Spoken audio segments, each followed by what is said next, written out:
ಇದು ಸುಲ್ಕೆರೆ ಗ್ರಾಮ ಅಭಿವೃದ್ಧಿ ಅಧಿಕಾರಿ ಶ್ರೀಮತಿ ಗಾಯತ್ರಿ ಮೇಡಮ್ ಅವರು, ಹಾಗೆ ಉಪಾಧ್ಯಕ್ಷರು ಶ್ರೀಯುತ ಶುಭಕರ್ ಅವರು, ಹಾಗೆ ನಮ್ಮ ಮೂಡಬಿದ್ರೆ ವಲಯದ ಸಮಗ್ರ ಶಿಕ್ಷಣ ಕರ್ನಾಟಕ ಯೋಜನೆಯ ಸಾಮಾಜಿಕ ಪರಿಶೋಧನೆಯ ವ್ಯವಸ್ಥಾಪಕರು ಶ್ರೀಯುತ ಹರೀಶ್ ಸರ್ ಬಂದರೆ ಅವರನ್ನ ಸಮ್ಮುಖದಲ್ಲಿ ಇವತ್ತಿನ ಕಾರ್ಯಕ್ರಮ ನಡೆದಿದೆ. ಈ ಕಾರ್ಯಕ್ರಮಕ್ಕೆ ಮೊದಲು ಮಕ್ಕಳಿಂದ ನಾಡಗೀತೆ.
ಹೊಯ್ಸಳರಾಡಿದ ನಾಡೆ ಟಂಕರಜ ಕನ್ನಡ ನೆಚ್ಚಿನ ಬೀಡೆ ಕೃಷ್ಣ ಶರಾವತಿ ತುಂಗ ಕಾವೇರಿಯವರ ರಂಗ ಚೈತನ್ಯ ಪರಮಹಂಸ ವಿವೇಕರ ಭಾರತ ಜನನಿಯ ತನುಜಾತೆ ಜಯ ಹೇ ಕರ್ನಾಟಕ ಮಾತೆ ಸರ್ವ ಜನಾಂಗದ ಶಾಂತಿಯ ತೋಟ ರಸಿಕರ ಕಂಗಳ ಸೆಳೆಯುವ ನೋಟ ಹಿಂದೂ ಕ್ರೈಸ್ತರು ಸನ್ಮಾನ ಪಾರಸಿಕ ಜೈನರು ಧ್ಯಾನ ಜನಕನ ಹೋಲುವ ದೊರೆಗಳ ಧಾಮ ಗಾಯಕ ವೈದಿಕರ ರಾಮ ಕನ್ನಡ ನುಡಿ ಕುಣಿದಾಡುವ ದೇಹ ಕನ್ನಡ ತಾಯಿಯ ಮಕ್ಕಳ ದೇಹ ಭಾರತ ಜನನಿಯ ತನುಜಾತೆ ಜಯ ಹೇ ಕರ್ನಾಟಕ ಮಾತೆ.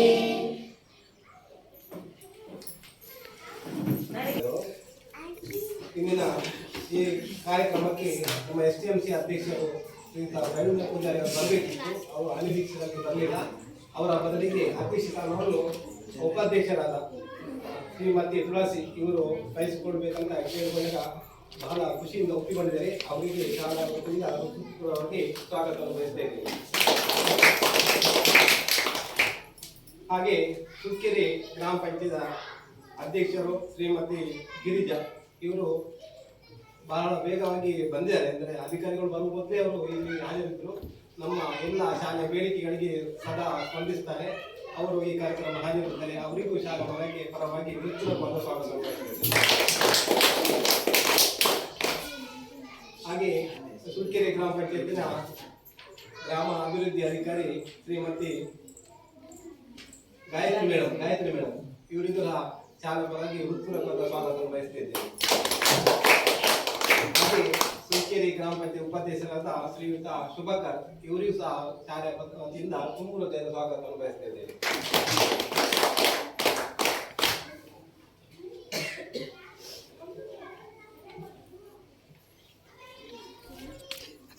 ಇಂದಿನ ಸಭೆಯಲ್ಲಿ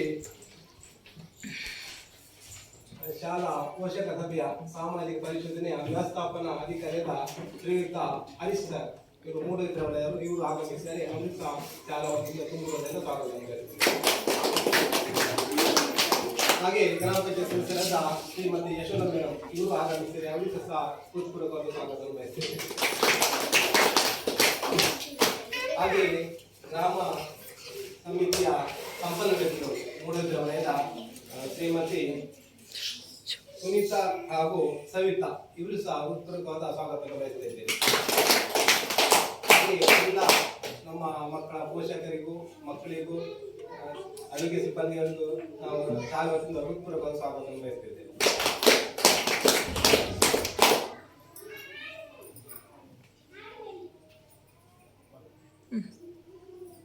ಈಗ ಸಮಗ್ರ ಶಿಕ್ಷಣ ಬಗ್ಗೆ ವಾಸ್ತವಿಕವಾಗಿ ಮಾತಾಡಬೇಕಂತ ಶ್ರೀಯುತ ಹರೀಶ್ ಸರ್ ಅವರ ಹತ್ರ ರಿಕ್ವೆಸ್ಟ್ ಮಾಡ್ತಿದ್ದೇವೆ.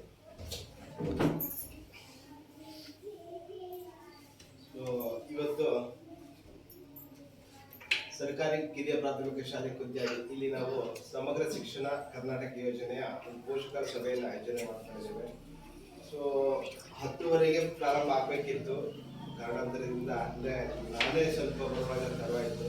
ಅದಕ್ಕಾಗಿ ಸಭೆಯಲ್ಲಿ ಕ್ಷಮೆ ಯಾಚಿಸುತ್ತಾ ಇವತ್ತಿನ ಒಂದು ಪೋಷಕರ ಸಭೆಯನ್ನು ಸಭೆ ಅಧ್ಯಕ್ಷತೆ ವಹಿಸಿಕೊಂಡಿರುವಂತಹ ನಮ್ಮ ಗ್ರಾಮ ಪಂಚಾಯತ್ ಅಭಿವೃದ್ಧಿ ಅಧಿಕಾರಿ ಅವರು, ಹಾಗೆ ಸುಲ್ಕೇರಿ ಗ್ರಾಮ ಪಂಚಾಯತಿನ ಗೌರವಿತ ಅಧ್ಯಕ್ಷರೇ ಉಪಾಧ್ಯಕ್ಷರೇ ಹಾಗೂ SDMC ಮೇಲುಸ್ತುವಾರಿ ಸಮಿತಿ ಅಧ್ಯಕ್ಷರೇ ಮತ್ತು ಉಪಾಧ್ಯಕ್ಷರೇ, ಅದೇ ರೀತಿ ಇಲ್ಲೇ ಹಾಸನಲ್ಲಿರುವಂತಹ ಎಲ್ಲ ಪದಾಧಿಕಾರಿಗಳೇ, ಹಾಗೆ ಮುಖ್ಯ ಶಿಕ್ಷಕರೇ, ಶಿಕ್ಷಕಿಯರೇ, ಅದೇ ರೀತಿ ಪುಟಾಣಿ ಮಕ್ಕಳೇ ಹಾಗೂ ಮಕ್ಕಳ ಪೋಷಕರೇ, ಸರ್ಕಾರದ ಈ ಒಂದು ಯೋಜನೆ ಬಹುಶಃ ಶಾಲಾ ಹಂತಕ್ಕೆ ಹೊಸದಾಗಿದೆ. ಯಾಕಂತೇಳಿದ್ರೆ ಶಾಲೆಯಲ್ಲಿ ನಾವು ಈ ಹಿಂದೆ ಸಾಮಾಜಿಕ ಪರಿಶೋಧನೆಯನ್ನು ಬಿಸಿಯೂಟಕ್ಕೆ ಮಾತ್ರ ಮಾಡ್ತಾ ಇದ್ವಿ.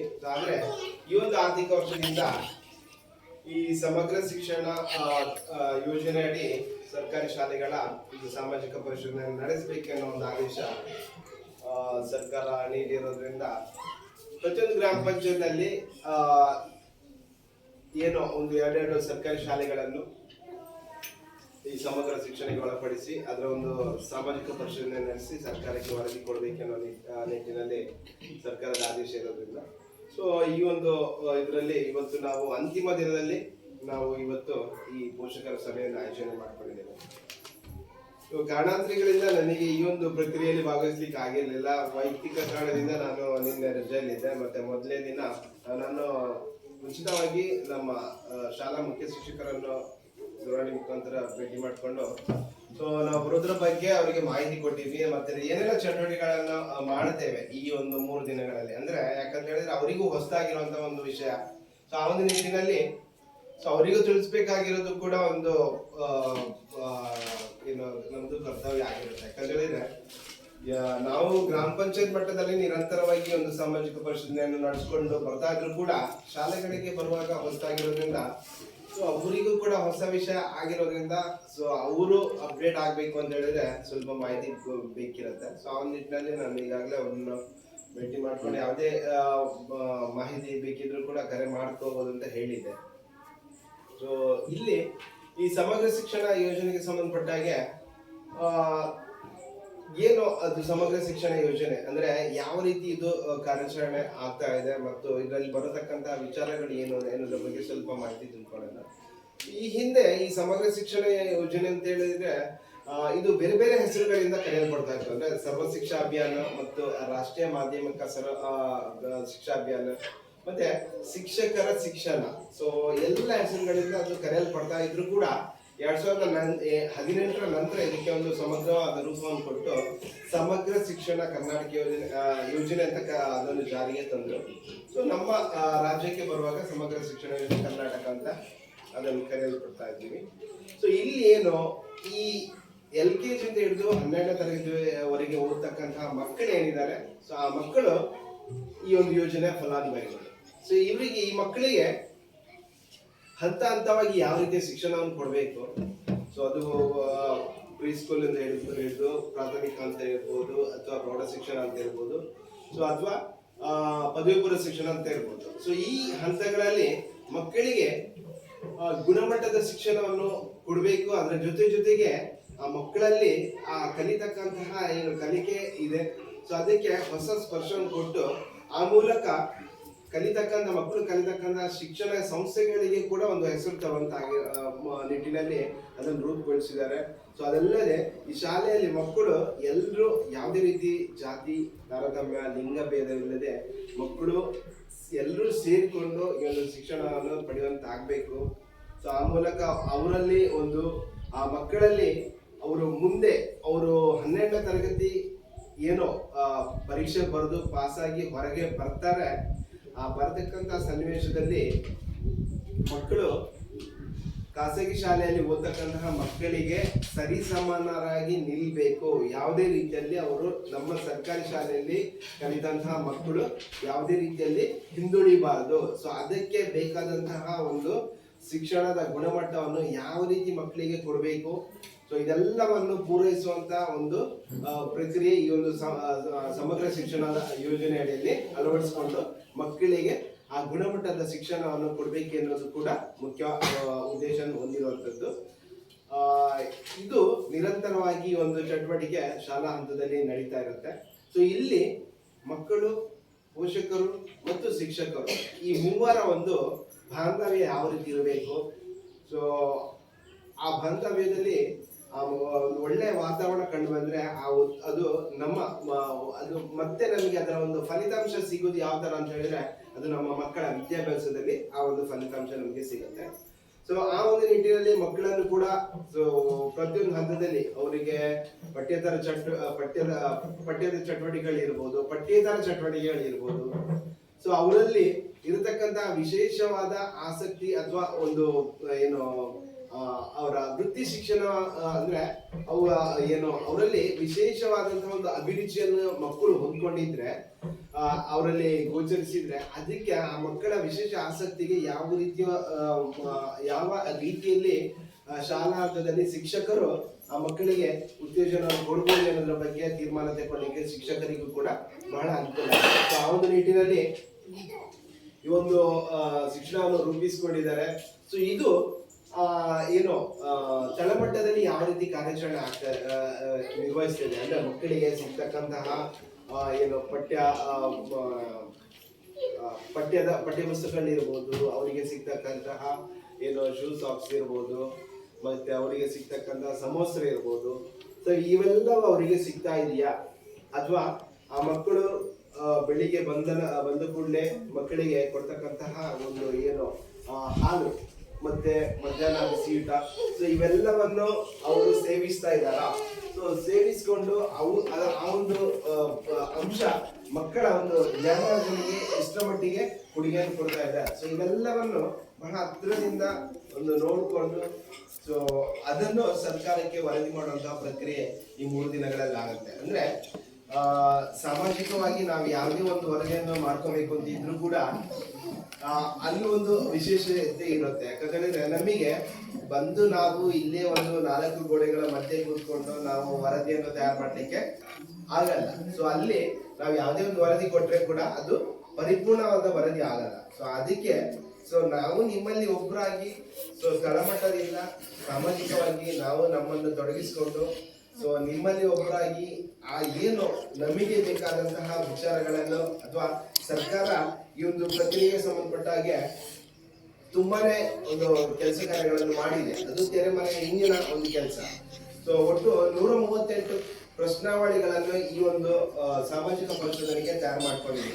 ಹಲವಾರು ವಿಸಿಗಳನ್ನು ನಡೆಸಿ ಇಲಾಖಾಧಿಕಾರಿಗಳಿಗೆ ಅದರ ಬಗ್ಗೆ ಮೌಖಿಕವಾಗಿ ಬಿಸಿ ಮುಖಾಂತರ ಅವರಿಗೆ ಎಲ್ಲ ಪ್ರಶ್ನೆ ಪತ್ರಿಕೆಗಳನ್ನು ತಯಾರು ಮಾಡಬೇಕು ಅಂತ ಹೇಳಿದ್ರೆ ಅದಕ್ಕೂ ಕೂಡ ಒಂದು ದೀರ್ಘವಾದ ಒಂದು ಸಮಯವನ್ನು ತೆಗೆದುಕೊಂಡು ಅಂತಿಮವಾಗಿ 138 ಪ್ರಶ್ನಾವಳಿಗಳನ್ನು ತಯಾರು ಮಾಡ್ಕೊಂಡಿದೆ.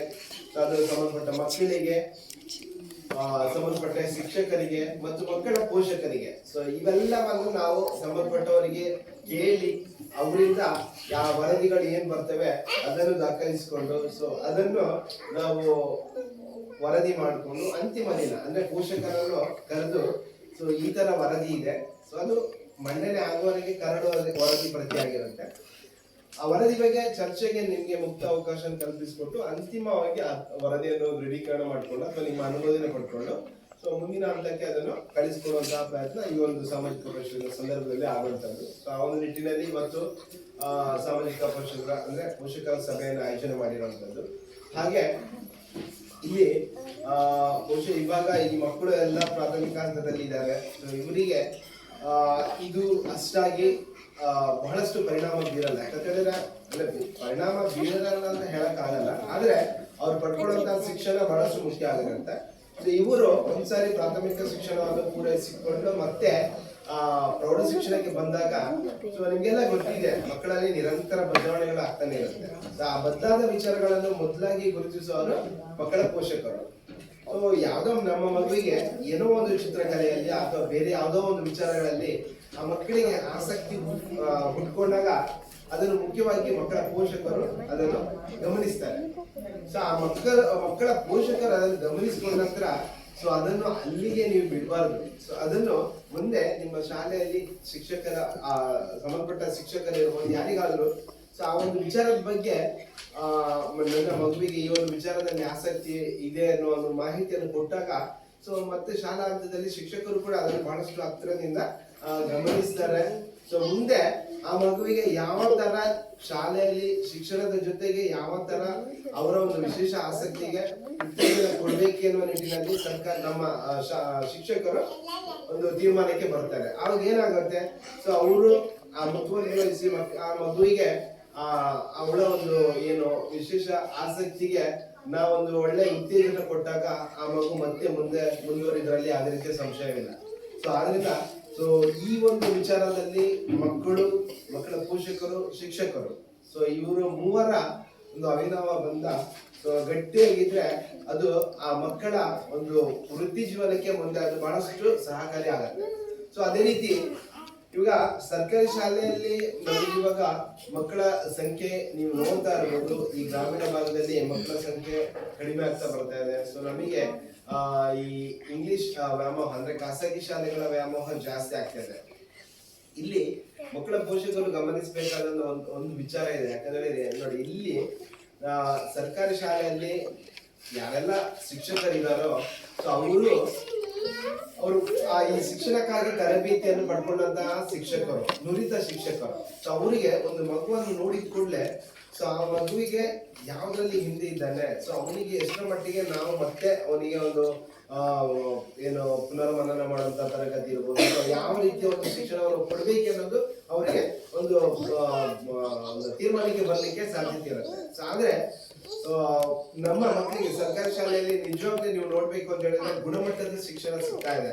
ಸೊ ಅದೇ ಶಿಕ್ಷಣ ನೀವು ಖಾಸಗಿ ಶಾಲೆಗಳಲ್ಲಿ ನೀವು ಅದನ್ನು ನಿರೀಕ್ಷೆ ಮಾಡ್ಲಿಕ್ಕೆ ಸಾಧ್ಯ ಇಲ್ಲ. ಯಾಕಂತ ಹೇಳಿದ್ರೆ ಅಲ್ಲಿ ಸಿಗ್ತಕ್ಕಂತಹ ಶಿಕ್ಷಣ ಗುಣಮಟ್ಟದಿಂದ ಕೂಡಿದಲ್ಲ.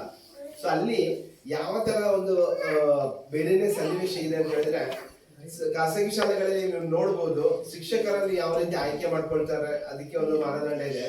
ಸೊ ಎಲ್ಲರೂ ಗ್ರಾಜುಯೇಟ್ಗಳಾಗಿರ್ತಾರೆ. ಸೊ ಅವರು ಶಿಕ್ಷಕರ ಒಂದು ಇದಕ್ಕೆ ಅರ್ಜಿ ಆಹ್ವಾನ ಮಾಡ್ತಾರೆ.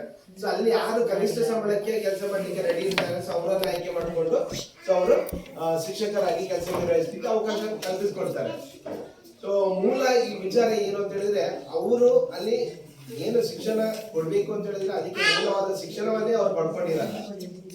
ಸೊ ನಾವು ಅಂತವರಿಂದ ಆ ಗುಣಮಟ್ಟದ ಶಿಕ್ಷಣವನ್ನು ಯಾವ ರೀತಿ ನಿರೀಕ್ಷೆ ಮಾಡ್ಬೋದು ನೀವು ಯೋಚನೆ ಮಾಡಿ. ಸೊ ಈ ಒಂದು ವಿಚಾರದಲ್ಲಿ ನಮ್ಮ ಪೋಷಕರು ಯೋಚನೆ ಮಾಡೋದೇ ಇಲ್ಲ. ನಾವಲ್ಲಿ ಖಾಸಗಿ ಶಾಲೆಗಳಲ್ಲಿ ನೀವು ಡೊನೇಷನ್ ಎಲ್ಲ ಕೊಟ್ಟು ಮಕ್ಕಳನ್ನ ಸೇರಿಸ್ತೀರಾ, ಆದ್ರೆ ಆ ಗುಣಮಟ್ಟದ ಶಿಕ್ಷಣ ಎಲ್ಲಿ ಸಿಗ್ತದೆ ಅಂತ ಹೇಳಿದ್ರೆ ಅದು ನಮ್ಮ ಸರ್ಕಾರಿ ಶಾಲೆಯಲ್ಲಿ ಸಿಗುವಂತದ್ದು.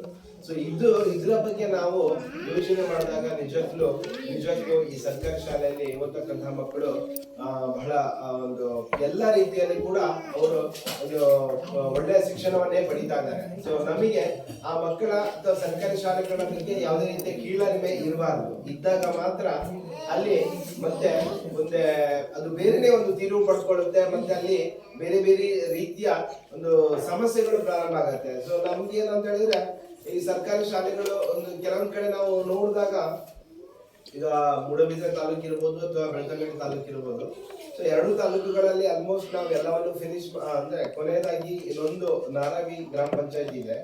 ಸೊ ಅಲ್ಲಿ 2 ಶಾಲೆ ಬಿಟ್ರೆ ಇದೆಲ್ಲ ಶಾಲೆಗಳ ಒಂದು ಸಮಗ್ರ ಶಿಕ್ಷಣ ಒಂದು ಸಾಮಾಜಿಕ ಪರಿಶೀಲನೆ ನಡೆಸಿದ್ದೇವೆ.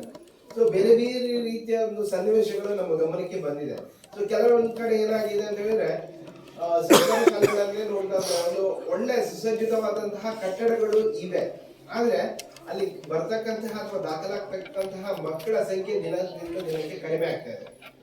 ಸೊ ಕೆಲವೊಂದು ಕಡೆ ಅದಕ್ಕೆ ವಿರುದ್ಧವಾಗಿದೆ, ಮಕ್ಕಳ ಸಂಖ್ಯೆ ಜಾಸ್ತಿ ಇದೆ, ಆದ್ರೆ ಅಲ್ಲಿ ಅವರಿಗೆ ಸುಸಜ್ಜಿತವಾದ ಕಟ್ಟಡಗಳು ಲಭ್ಯ ಇದೆ. ಸೊ ಈ ತರ ತೀರಾ ವಿಭಿನ್ನವಾದ ಒಂದು ಸನ್ನಿವೇಶಗಳು ನಮಗೆ ಕಾಣಲಿಕ್ಕೆ ಸಿಗ್ತಾ ಇದೆ. ಸೊ ಕೆಲವೊಂದು ಕಡೆ ತುಂಬಾನೇ ಬೇಜಾರಿನ ವಿಷಯ ಅಂತ ಹೇಳಿದ್ರೆ, ಒಂದು ಒಳ್ಳೆ ಕಟ್ಟಡ ಮತ್ತು ಕಟ್ಟಡ ಇದ್ರೂ ಕೂಡ ಆ ಮಕ್ಕಳ ಸಂಖ್ಯೆ ಕಡಿಮೆ ಆಗ್ತಾ ಬಂದ ಹಾಗೆ ಮುಂದೊಂದು ದಿನ ಶಾಲೆಯನ್ನೇ ಮುಚ್ಚಬಹುದು. ಮುಚ್ಚಿದಾಗ ಆ ಒಂದು ಸುಸಜ್ಜಿತವಾದ ಕಟ್ಟಡ ಪಾಳು ಬಿದ್ದಾಗೆ ಇರುತ್ತೆ. ಸೊ ಅದು ತುಂಬಾನೇ ಒಂದು ನೋವಿನ ಸಂಗತಿ. ಯಾಕಂತ ಹೇಳಿದ್ರೆ, ಸೊ ಗ್ರಾಮೀಣ ಭಾಗದಲ್ಲಿ ಎಲ್ಲರೂ ತಮ್ಮ ತಮ್ಮ ದೈನಂದಿನ ಜೀವನವನ್ನು ನಿರ್ವಹಿಸಬೇಕು ಅಂತ ಹೇಳಿದ್ರೆ ಅವರಿಗೆ ಆದಂತಹ ಒಂದು ಕಷ್ಟ ಕಾರ್ಪಣ್ಯಗಳು ಇರುತ್ತೆ. ದಿನನಿತ್ಯ ಜೀವನವನ್ನು ನಿರ್ವಹಿಸಿಕೊಂಡು ಮಕ್ಕಳಿಗೆ ಒಂದು ವಿದ್ಯಾಭ್ಯಾಸವನ್ನು ಕೊಡುವುದು ಕೂಡ ಒಂದು ಜವಾಬ್ದಾರಿ ಆಗಿರೋ ಸಂದರ್ಭದಲ್ಲಿ ಅವರಿಗೆ ಎಲ್ಲ ವಿಚಾರಗಳಲ್ಲಿ ಒಂದು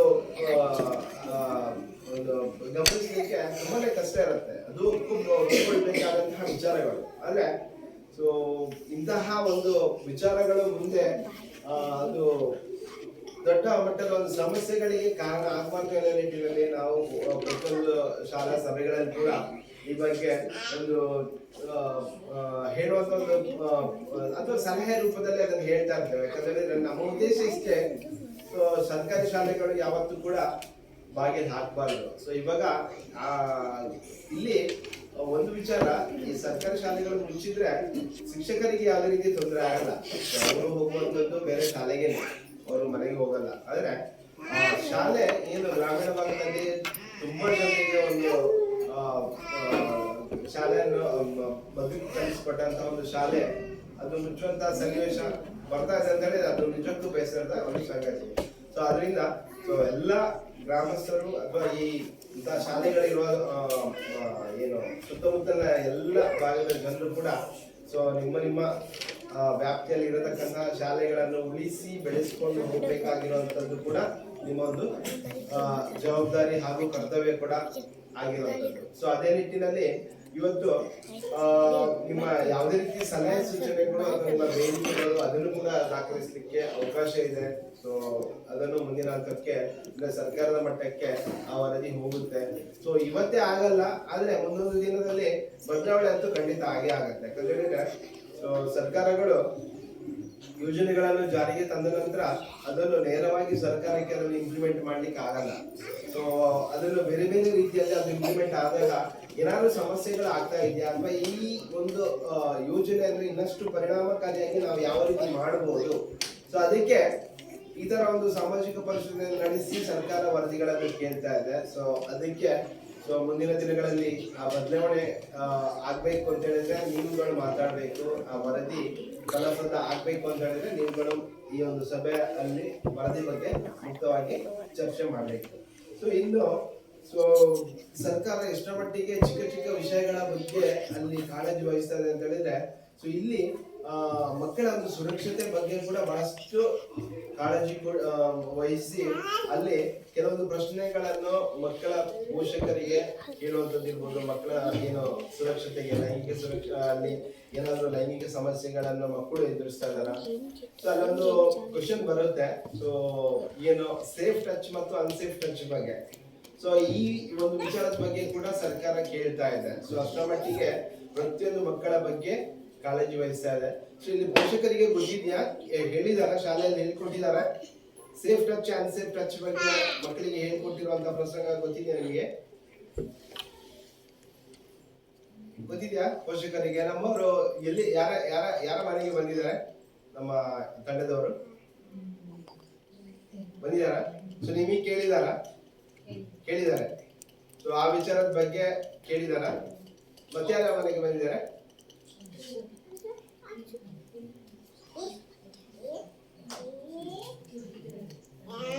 ಹೇಳಿದಾರ? ಕೇಳಿದ್ದಾರೆ. ಶಾಲೆಯಲ್ಲಿ ಅದ್ರ ಬಗ್ಗೆ ಹೇಳ್ಕೊಟ್ಟಿದಾರ? ಹೆಣ್ಣು ಮಕ್ಕಳ ಸ್ವಯಂ ರಕ್ಷಣೆ ಬಗ್ಗೆ, ಸೇಫ್ ಟಚ್ ಅನ್ಸೇಫ್ ಟಚ್ ಬಗ್ಗೆ ಹೇಳಿದಾರ ಶಾಲೆಯಲ್ಲಿ? ಅದು ಹೇಳಿಲ್ಲ ಅಂತ ಹೇಳಿದ್ರೆ ಹೇಳಿಲ್ಲ ಅಂತಲೇ ವರದಿ ಮಾಡಿ. ಯಾಕಂತ ಹೇಳಿದ್ರೆ ಅದನ್ನು ಕೂಡ ಹೇಳ್ಬೇಕಾಗಿರೋದು ಶಾಲೆಯ ಒಂದು ನಿಯಮ ಇದೆ. ಸೊ ಆ ಒಂದು ನಿಟ್ಟಿನಲ್ಲಿ ಕೂಡ ಸರ್ಕಾರ ಬಹಳಷ್ಟು ಕಾಳಜಿ ವಹಿಸಿಕೊಂಡು ಕೇಳ್ತಾ ಇರುವಂತದ್ದು. ಸೊ ಒಂದು ವಿಚಾರ ಗಮನಿಸಿ, ನನ್ನ ಮಕ್ಕಳ ಪೋಷಕರಿಗೆ ಹೇಳುವಂತದ್ದು, ಮಕ್ಕಳಲ್ಲಿ ಈ ರೀತಿಯ ಸಮಸ್ಯೆಗಳು ಆದಾಗ ಮಕ್ಕಳಲ್ಲಿ ಒಂದು ವಿಭಿನ್ನ ರೀತಿಯ ಒಂದು ವರ್ತನೆ ಮಕ್ಕಳು ತೋರಿಸ್ತಾರೆ. ಅಂದ್ರೆ ಅವರು ಮುಖ್ಯವಾಗಿ ಹೆಣ್ಣು ಮಕ್ಕಳು ಲೈಂಗಿಕ ಶೋಷಣೆಗೆ ಒಳಪಟ್ಟ ಸಂದರ್ಭದಲ್ಲಿ ಏನಾಗುತ್ತೆ, ಅವರ ವರ್ತನೆ ಯಾವ ರೀತಿ ಇರುತ್ತೆ ಅಂತ ಹೇಳಿದ್ರೆ, ಸೊ ಅವರು ಒಬ್ಬರೇ ಇರ್ಲಿಕ್ಕೆ ಇಚ್ಛೆ ಪಡೋದು, ಶಾಲೆಗೆ ಹೋಗ್ಲಿಕ್ಕೆ ಅವರಿಗೆ ಬೇಡ, ಸೊ ಮತ್ತೆ ಸಂಬಂಧಪಟ್ಟವರನ್ನು ಬೈಯುವುದು, ಆ ತರ ಎಲ್ಲ ಬೇರೆ ಬೇರೆ ರೀತಿಯ ಒಂದು ವರ್ತನೆಯನ್ನು ಪ್ರಾರಂಭ ಮಾಡ್ತಾರೆ. ಸೊ ಇಂಥ ಒಂದು ಇದು ಮಕ್ಕಳಲ್ಲಿ ಆ ಬದಲಾವಣೆ ಕಂಡಾಗ ನೀವು ದಯವಿಟ್ಟು ಅದನ್ನು ಆದಷ್ಟು ಬೇಗ ಸಮಸ್ಯೆಗಳನ್ನು ಸಂಬಂಧಪಟ್ಟ ಶಾಲೆಯಲ್ಲಿ ಯಾರು ಮುಖ್ಯ ಶಿಕ್ಷಕರಿದ್ರೆ ಅವರ ಗಮನಕ್ಕೆ ತರಬೇಕಾಗತ್ತೆ. ಯಾಕಂತ ಹೇಳಿದ್ರೆ ಅಲ್ಲಿ ಮತ್ತೆ ಆ ಸಮಸ್ಯೆಯನ್ನು ನೀವು ಅದು ಸುಮ್ಮನೆ ಏನಾಗಿಲ್ಲ ನೀವು ನಿಮ್ಮಷ್ಟಕ್ಕೆ ಇದ್ರೆ ಮಕ್ಕಳು ಬೇರೆನೇ ರೀತಿಯಲ್ಲಿ ಬದಲಾಗ್ತಾರೆ. ಸೊ ಆ ಒಂದು ವಿಚಾರಗಳಿಗೆ ನೀವು ಇದು ಕೊಡಬಾರ್ದು, ಆಸ್ಪದ ಕೊಡಬಾರ್ದು. ಸೊ ಅಂತ ಪ್ರಕರಣಗಳು ಆದಾಗ ಇಮಿಡಿಯೇಟ್ ನೀವು ರೆಸ್ಪಾಂಡ್ ಮಾಡಿ ಸಂಬಂಧಪಟ್ಟವರಿಗೆ ಅದು ಏನಾಗಿದೆ ಅದರ ಬಗ್ಗೆ ಒಂದು ಏನು ಕ್ರಮ ತಗೊಳ್ಳಿಕ್ಕೆ ನೀವು ಕೂಡ ಅದನ್ನು ಆದಷ್ಟು ಬೇಗ ಸಂಬಂಧಪಟ್ಟವರಿಗೆ ತಿಳಿಸ್ಬೇಕು. ಸೊ ಇಲ್ಲದೆ ಹೋದ್ರೆ ಅಲ್ಲಿ ಸಮಸ್ಯೆ ಮತ್ತಷ್ಟು ಉದ್ಭವಿಸುತ್ತೆ. ಆ ನಿಟ್ಟಿನಲ್ಲಿ ಸರ್ಕಾರ ಪ್ರತಿಯೊಂದು ವಿಚಾರದಲ್ಲೂ ಕೂಡ ಕಾಳಜಿ ವಹಿಸಿ ಈ ಒಂದು ಪ್ರಕ್ರಿಯೆಯನ್ನು ಮಾಡ್ಲಿಕ್ಕೆ ಅವಕಾಶ ಕಲ್ಪಿಸಿಕೊಟ್ಟಿದೆ. ಸೊ ಇಲ್ಲಿ ಎಲ್ಲವೂ ಮಕ್ಕಳಿಗೆ ಕೊಡ್ತಾ ಇದೆ. ಸೊ ಹಾಲು ಇರ್ಬೋದು, ಊಟ ಇರ್ಬೋದು, ಸಮವಸ್ತ್ರ ಇರ್ಬೋದು, ಮಕ್ಕಳ ಶೂ ಅಥವಾ ಸಾಕ್ಸ್ಗೆ ಸಂಬಂಧಪಟ್ಟಾಗೆ ಪ್ರತಿಯೊಂದಕ್ಕೂ ಖರ್ಚು ಮಾಡ್ತಾ ಇದೆ. ಅದೇ ಸರ್ಕಾರ ಇದಕ್ಕೆ ವಾಪಸ್ ಯಾವ ಒಂದು ಪ್ರತಿಫಲ ಅಪೇಕ್ಷೆಯನ್ನು ಬಯಸುತ್ತೆ ಅಂತ ಹೇಳಿದ್ರೆ, ಸೊ ಯಾರು ಇಲ್ಲಿ ಸರ್ಕಾರಿ ಶಾಲೆಯಲ್ಲಿ ಕಲ್ತಕ್ಕಂತಹ ಮಕ್ಕಳು ಏನಿದ್ದಾರೆ ಅವರು 12ನೇ ತರಗತಿ ಪಾಸ್ ಆಗಿ ಹೊರ ಜಗತ್ತಿಗೆ ಹೋದಾಗ ಅಲ್ಲಿ ಏನು ಸ್ಪರ್ಧಾ ಪ್ರಪಂಚ ಇರುತ್ತೆ, ಸೊ ಅಲ್ಲಿ ಅವರ ವೃತ್ತಿ ಜೀವನವನ್ನು ಅವರು ಸ್ವತಂತ್ರವಾಗಿ ಆಯ್ಕೆ ಮಾಡಿಕೊಂಡು ಸಮಾಜಕ್ಕೆ ಒಂದು ಒಳ್ಳೆಯ ಕೊಡುಗೆಯನ್ನು ನೀಡುವಂತ ಆಗ್ಬೇಕು. ಯಾವುದೇ ರೀತಿಯಲ್ಲಿ ಸಮಾಜಕ್ಕೆ ಹೊರೆಯಾಗಿ ಬದುಕಬಾರದು ಅನ್ನೋ ಒಂದು ಪ್ರತಿಫಲ ಅಪೇಕ್ಷೆಯನ್ನು ಮಾತ್ರ ಸರ್ಕಾರ ಬಯಸುತ್ತೆ. ಸೊ ಅದನ್ನು ಹೊರತುಪಡಿಸಿ ಬೇರೇನೂ ಇಲ್ಲ. ಸೊ ಇವಿಷ್ಟು ಯೋಜನೆ ಬಗ್ಗೆ. ಮತ್ತೆ ಇವತ್ತು ಬಂದಿದ್ದೀರಾ, ನಿಮ್ಮಲ್ಲಿ ಏನು ಇವಾಗ ಆ ಯೋಜನೆ ಸಂಬಂಧಪಟ್ಟಾಗೆ ಆ 3 ದಿನಗಳಲ್ಲಿ ಏನು ವರದಿ ಮಾಡಿದ್ದಾರೆ, ಆ ಯೋಜನೆಗೆ ಸಂಬಂಧಪಟ್ಟ ಹಾಗೆ ಖರ್ಚು ವೆಚ್ಚಗಳಿರ್ಬೋದು ಅಥವಾ ಅದಕ್ಕೆ ಸಂಬಂಧಪಟ್ಟ ವಹಿಗಳಿರ್ಬೋದು, ಸೊ ಎಲ್ಲದರ ಬಗ್ಗೆ ನಾವು ಕೂಲಂಕಷವಾಗಿ ಪರಿಶೀಲನೆ ಮಾಡಿದ್ದೇವೆ. ಅದರ ಜೊತೆಗೆ ತರಗತಿಗಳಿಗೆ ಭೇಟಿ ಕೊಟ್ಟು ಆ ಮಕ್ಕಳಲ್ಲಿ ಅವರ ಒಂದು ಬುದ್ಧಿಮತ್ತೆಯನ್ನು ಅಳೆಯುವಂತ ಒಂದು ಪ್ರಯತ್ನವನ್ನು ಕೂಡ ನಾವು ಮಾಡಿದ್ದೇವೆ. ಅದಕ್ಕೆ ವಿಶೇಷವಾದ ಒಂದು ಇದು ಸಾಮರ್ಥ್ಯ ಏನು ಬೇಡ.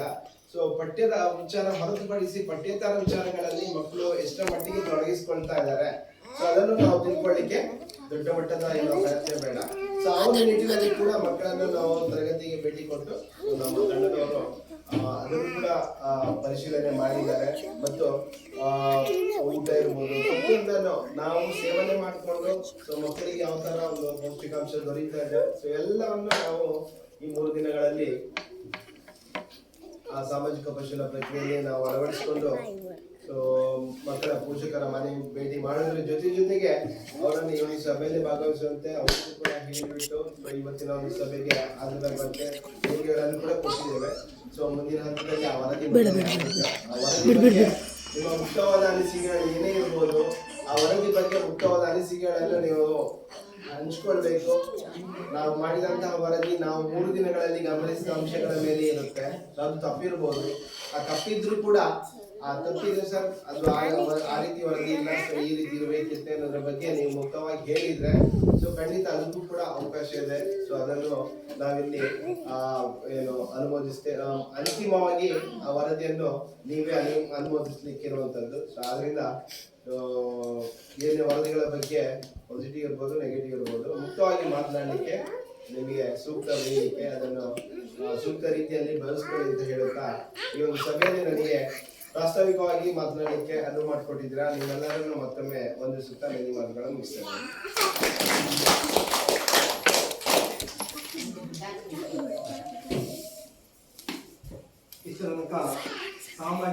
ಪರಿಶೋಧನೆ ಏನು ಹೇಗೆ ಇದು ಯಾಕೆ ಮಾಡಬೇಕಂತ ಸಮಗ್ರ ವಿವರಣೆ ನೀಡಿದ್ದಾರೆ. 2022-23 ಸಾಲಿನ ಎಲ್ಲ 38 ಅಂಶಗಳಿವೆ. ಆ ಎಲ್ಲ 38 ಅಂಶಗಳು ನಮ್ಮ ಹತ್ರ ಕೇಳಿ ಮತ್ತೆ ನಮ್ಮ ರೆಕಾರ್ಡ್ ನೋಡಿ ಶ್ರೀಮತಿ ಸುನೀತಾ ಮತ್ತೆ ಸವಿತಾ ಅವರು ಅನುಮೋದಿಸಿದ ಬಹಳ ಸಮಗ್ರ 130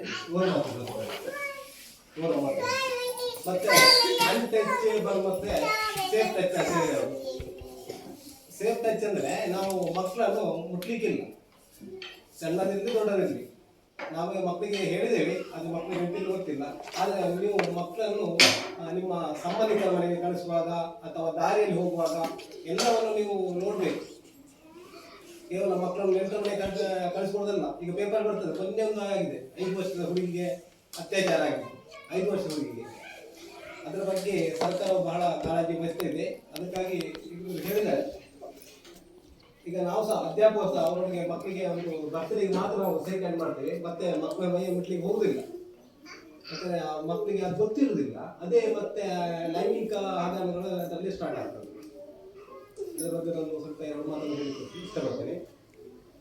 ಹಾಗೆ 138 ಅಂಶದಲ್ಲಿ ಕೆಲವು ನಮ್ಮಲ್ಲಿ ಇಲ್ಲದಿರ್ಬೋದು. ಅದನ್ನು ಮುಂದೆ ಏನೆಲ್ಲ ಆಗಬೇಕು ರಿಪೋರ್ಟ್ಗಳು ಅದನ್ನೆಲ್ಲ ನಾವು ರೆಡಿ ಮಾಡಿರ್ತೇವೆ ಅಂತ ಅವರಿಗೆ ಒಂದು ಭರವಸೆ ನೀಡುತ್ತಾ, ಹಾಗೆ ಒಂದು 3 ದಿವಸ ಸಮಗ್ರ ಪರಿಶೋಧನೆ ಮಾಡಿದಂತ ಈ ವರದಿ ಮಂಡನೆಯನ್ನು ಶ್ರೀಮತಿ ಗ್ರಾಮ ಸಂಪನ್ನ ವ್ಯಕ್ತಿ ಶ್ರೀಮತಿ ಸವಿತಾ ಅವರು ಮಂಡಿಸಬೇಕಾಗಿ ಅವರಿಗೆ ಕೇಳಿಕೊಟ್ಟಿದ್ದೇವೆ.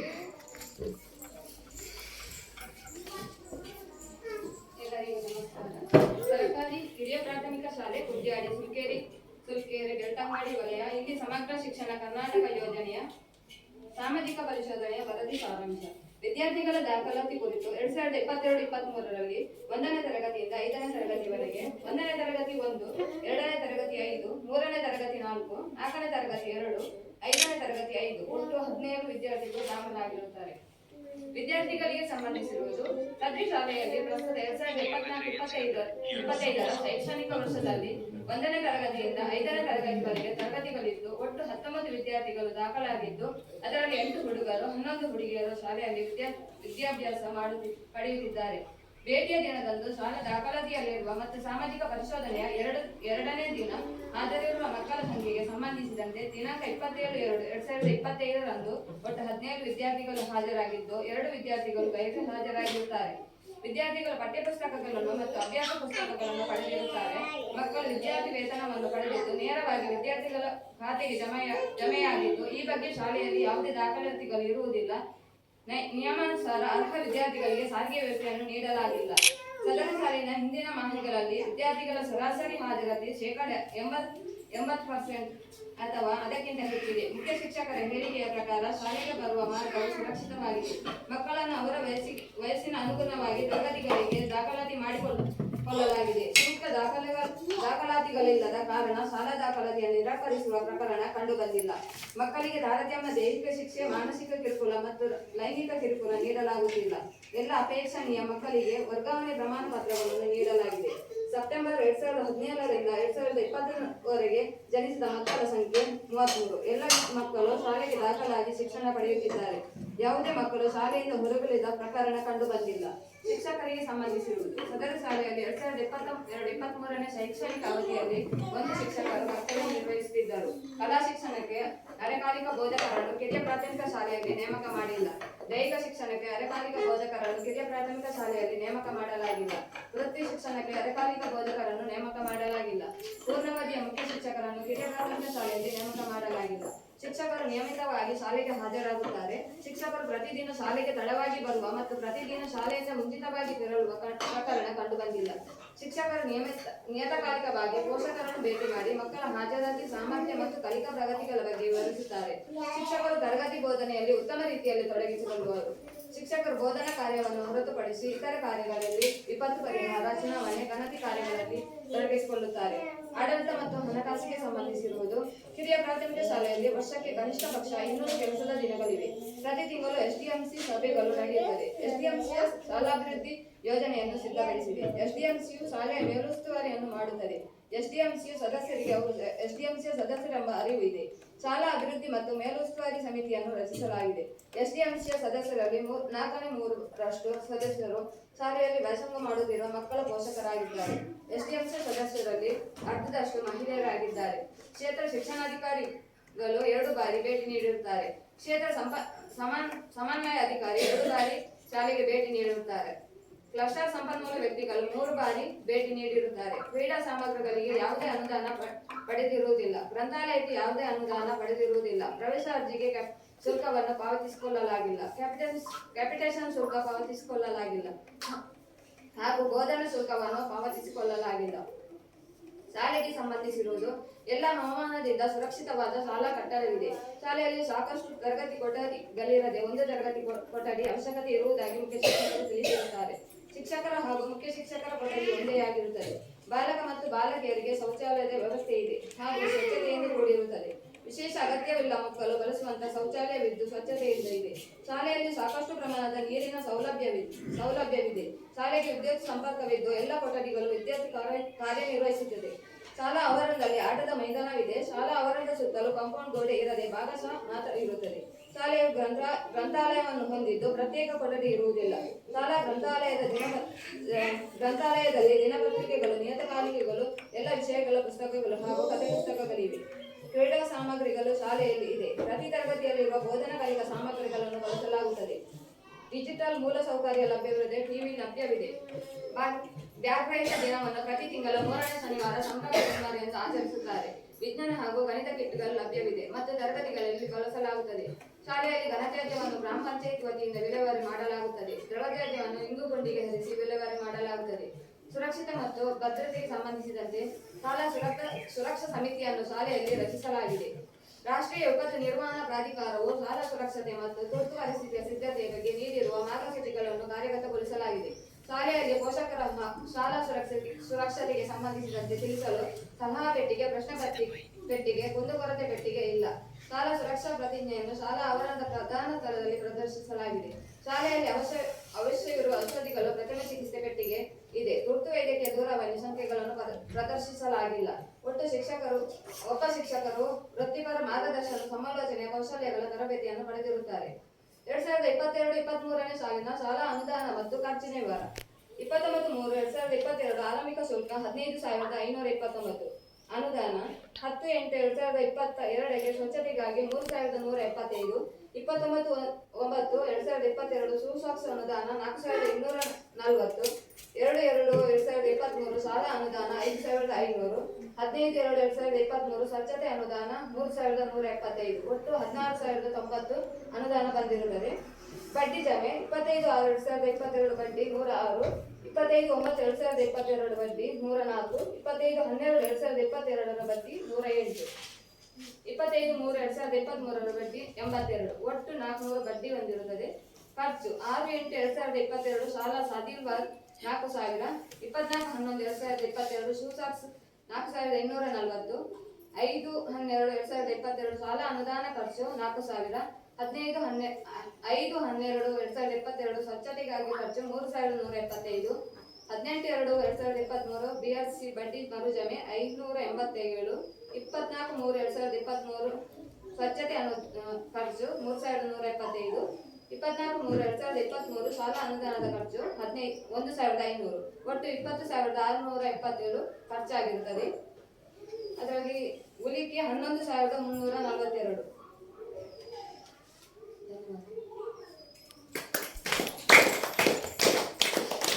ಸಮಗ್ರ ವರದಿಯನ್ನು ಮಂಡಿಸಿದ ಶ್ರೀಮತಿ ಸವಿತಾ ಮೇಡಮ್ ಅವರಿಗೆ ಧನ್ಯವಾದಗಳು.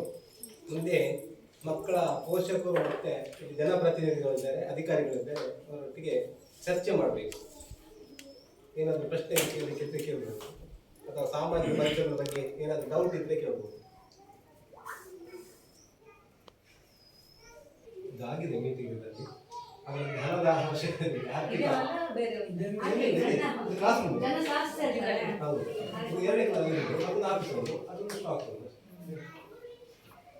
ನಮ್ಮ ಶಾಲೆಗೆ 2073ರಲ್ಲಿ ಸ್ಥಾಪನೆ ಆಗಿದ್ದು, ಹೋದ ವರ್ಷ ಸ್ವರ್ಣ ಮಹೋತ್ಸವ ಆಗಬೇಕಿತ್ತು. ಇವರು ಮನಸ್ಸು ಮಾಡಲಿಲ್ಲ. ಒಂದು ಮತ್ತೆ ಅಲ್ಲಿ ಗರಡಿ ಕಾರ್ಯಕ್ರಮ ಇತ್ತು. ಮತ್ತೊಂದು ಇಲ್ಲಿ ಯುವಕ ಮಂಡಲ ಅದೊಂದು ಕಟ್ಟಡ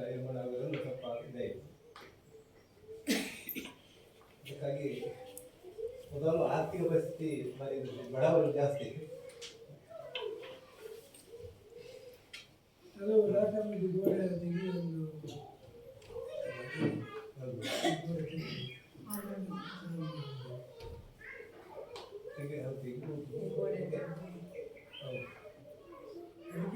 ನಾವು ಇಲಾಖೆಯಿಂದ ಪರ್ಮಿಷನ್ ಕೊಡುದಿಲ್ಲ. ಹೌದು, ಪರ್ಮಿಷನ್ ಬಿಡುದಿಲ್ಲ. ಆದರೆ ನಮ್ಗೆ ಹಾಲ್ ಅಗತ್ಯ ಇದೆ. ಏನೊಂದು ಕಾರ್ಯಕ್ರಮ ಮಾಡಲು ತುಂಬ ಕಷ್ಟ ಆಗ್ತದೆ. ಮೊನ್ನೆ ಸ್ವಾತಂತ್ರ್ಯೋತ್ಸವಕ್ಕೆ ಫುಲ್ ಜನ ಮಕ್ಕಳೆಲ್ಲ ಅವರು ಹೊರಗೆ ಬರ್ತಾರೆ. ಏನಾದರೂ ಇಲ್ಲ ಸಮಸ್ಯೆ ಇಲ್ಲ.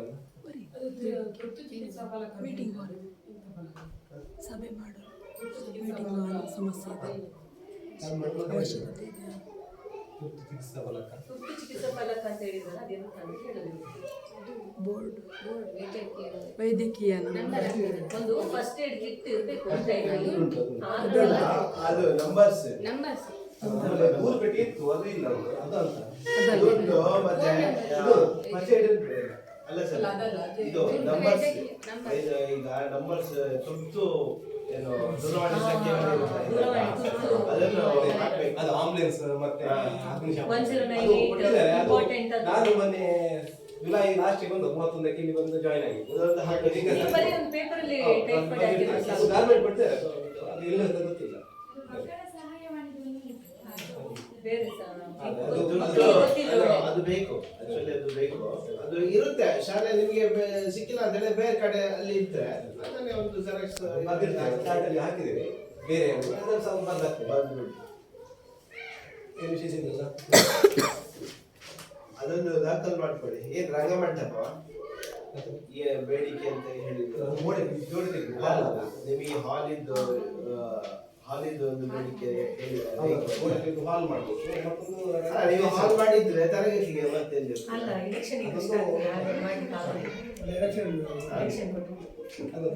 ಒಂದೇ ಬಾಕಿ ಬರ್ಲಿಕ್ಕೆ ಹೋಗ್ಲಿಕ್ಕೆ ಆಗಬೇಕು. ಹಾಗೆ ಅದೊಂದು ಎಂಟ್ರಿ ಮಾಡಿ ಅಷ್ಟೇನಾ, ಬೇರೆ ಏನು ಬೇಡ ಮಕ್ಕಳಿಗೆ? ನಮಗೆ ಶಿಕ್ಷಕರು ಒಬ್ರು ಪರ್ಮನೆಂಟ್ ಅವರು. ಶಿಕ್ಷಕರ ಇವಾಗ ಎಷ್ಟಿದ್ದಾರೆ?